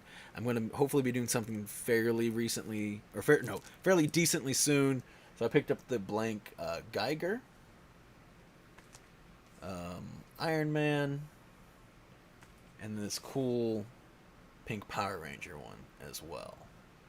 So, and I already have a decent amount of blank covers. I'm hoping to have some cool stuff done with them. I love event books. Let's see. Got a few of the Shield books, none of the keys. Yeah. I need money to go to Italy. I guess I'll have to postpone for now, 21st for sure, though. Oh, you can always do next year. But yeah, so big stack of books that I spent very, very little money on. It's funny, that one Battle Scars issue cost half as much as that whole lot of all the other Shield books.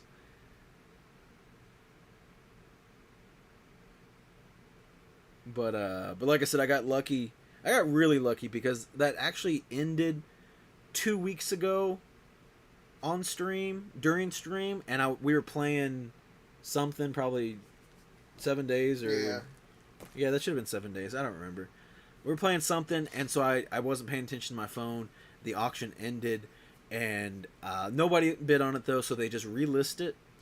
And then I placed the bid before stream started because it ended during stream, like an hour or so into stream. I was like, I know I'm not gonna be paying attention. I'm just gonna place a bid. Luckily, nobody else bid on it, and I got it for like $20. But yeah, there's all that. The figures. There was 2 Legos, but now there's only 1 Lego. I'm now gonna go in my room and combine all my Legos. Go build the Star Destroyer and attach it to his back.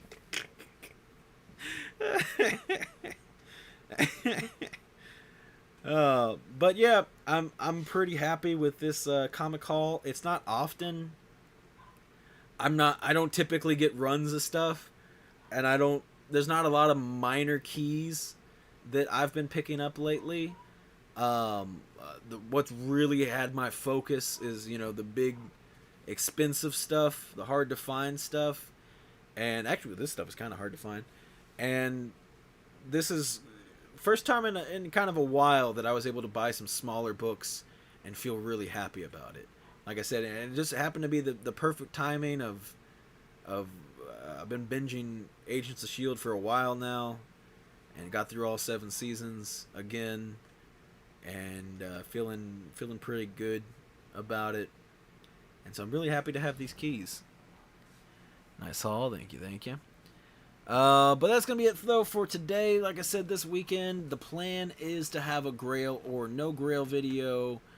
I'm wanting to do those more frequently. I may, at least for the time being, and maybe just kind of moving forward, might just switch to doing 2 videos a week, just because I've been really busy. Like I said, upcoming we have a flea market and we have a con. I need to make a bunch of keychains to get ready for that. I need to be building even more keychains past that, because I want to start contacting other comic shops around the country and selling to them in bulk. Oh god, I got a bunch of eBay orders I need to get together tonight. But I need to eat first off. You said you need more space. Just pray you don't get into Legos and we start getting them in the shop more.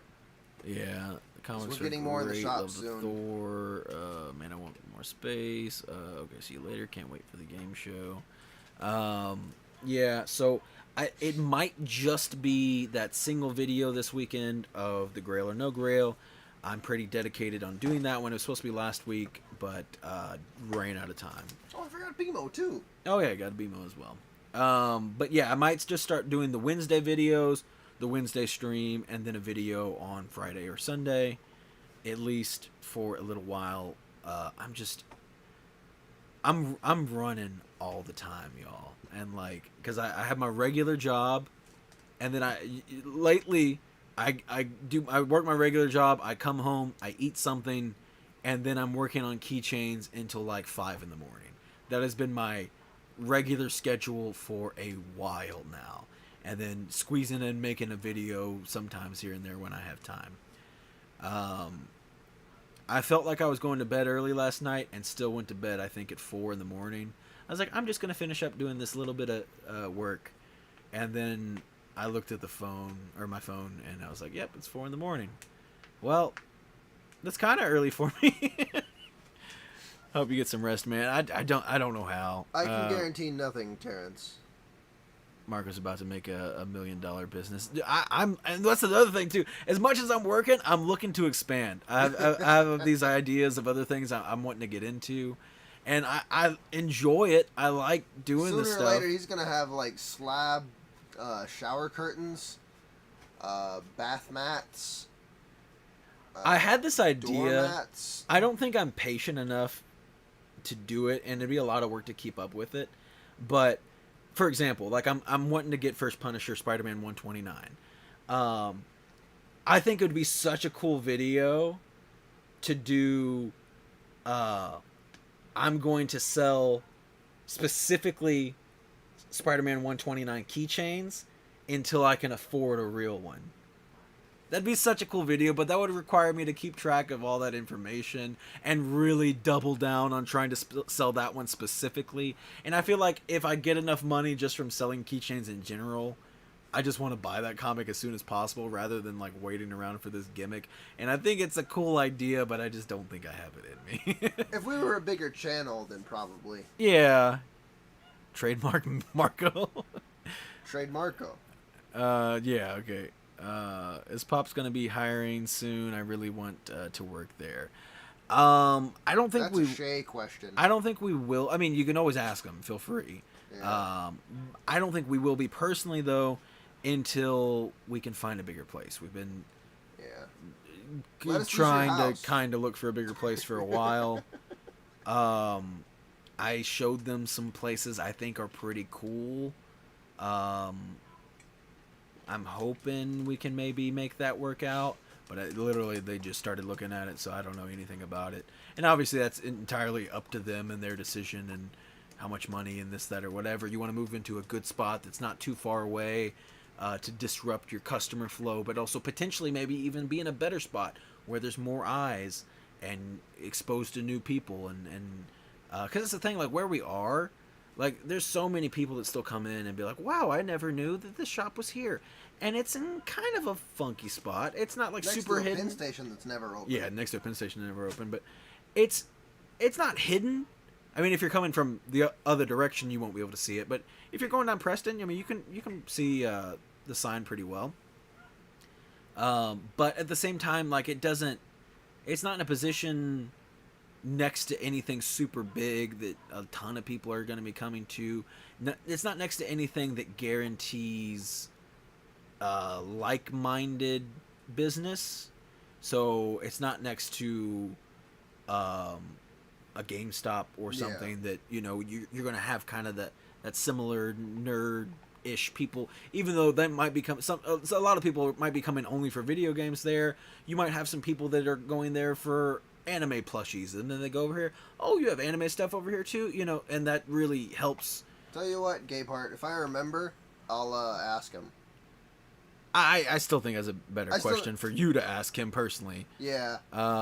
If I ask him, it's gonna make you look like a coward. We don't want those. Well, it's just one of those things. It's like, I don't know, I always think that's something that is better handled yourself. Like it and then that way, you know, any questions you have, questions and concerns, like, you can ask them, rather than it's like, well, did you ask about this? It's like, no, I didn't ask about that. I didn't know you wanted to know about that, you know. And or maybe, and then the other way around, where Shay's like, well, what about this? And it's like, I don't have the answer, you know. So I just think it's just better discussed between the people that it pertains to. Rooting for you, but yeah, I don't know. Like I said, the main thing is we gotta get a bigger place. We are just so completely out of room there, and I think the business has a lot of room to grow, but it is stuck in a shell. Stuck in a shed. Stuck in a shed, yeah.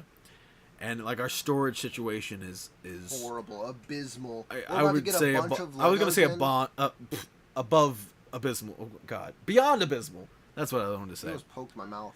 Yeah. You were like.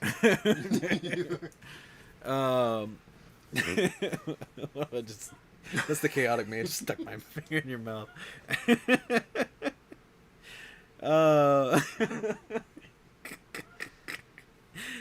But yeah, I don't know. And like, don't get me wrong. Anyways, as I was saying, Yes? we're about to get a huge shipment of Legos in at some point, and we have no space for them in the back whatsoever.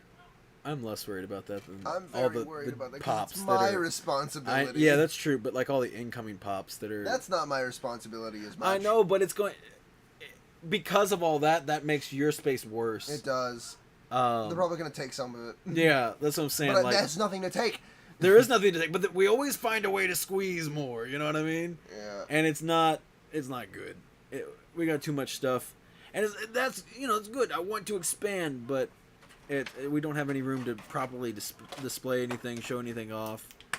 I feel so cluttered and I don't know, cluttered and unable to like do things because like we could order even more Legos. We could order. Even more action figures or whatever, but it's just like there's no point, What are you doing? Something cool. But anyway, what would I do? Have access to that shed and unlimited cash? Oh, what I would do to have access to that shed and unlimited cash? Yeah, fair enough. But anyway, that's gonna be it though for this week. Thank you everybody for hanging out. I gave her chilling. 2 guns. Oh yeah, I didn't even think about that. Oh yeah, that is much better. Sweet. She had holsters. Yeah, that is. Well, you'd have to have like a removable belt because you wouldn't want the holster for Quake just for her. Yeah, I want 2 holsters right here. I wouldn't be mad if she had a holster, I guess. But anyway, so I don't know if the video is going to be Friday or if it's going to be Sunday yet. Again, it's just going to kind of depend on the time that I have. I'm very desperately low on time now. But thank you all, and we will see you another time.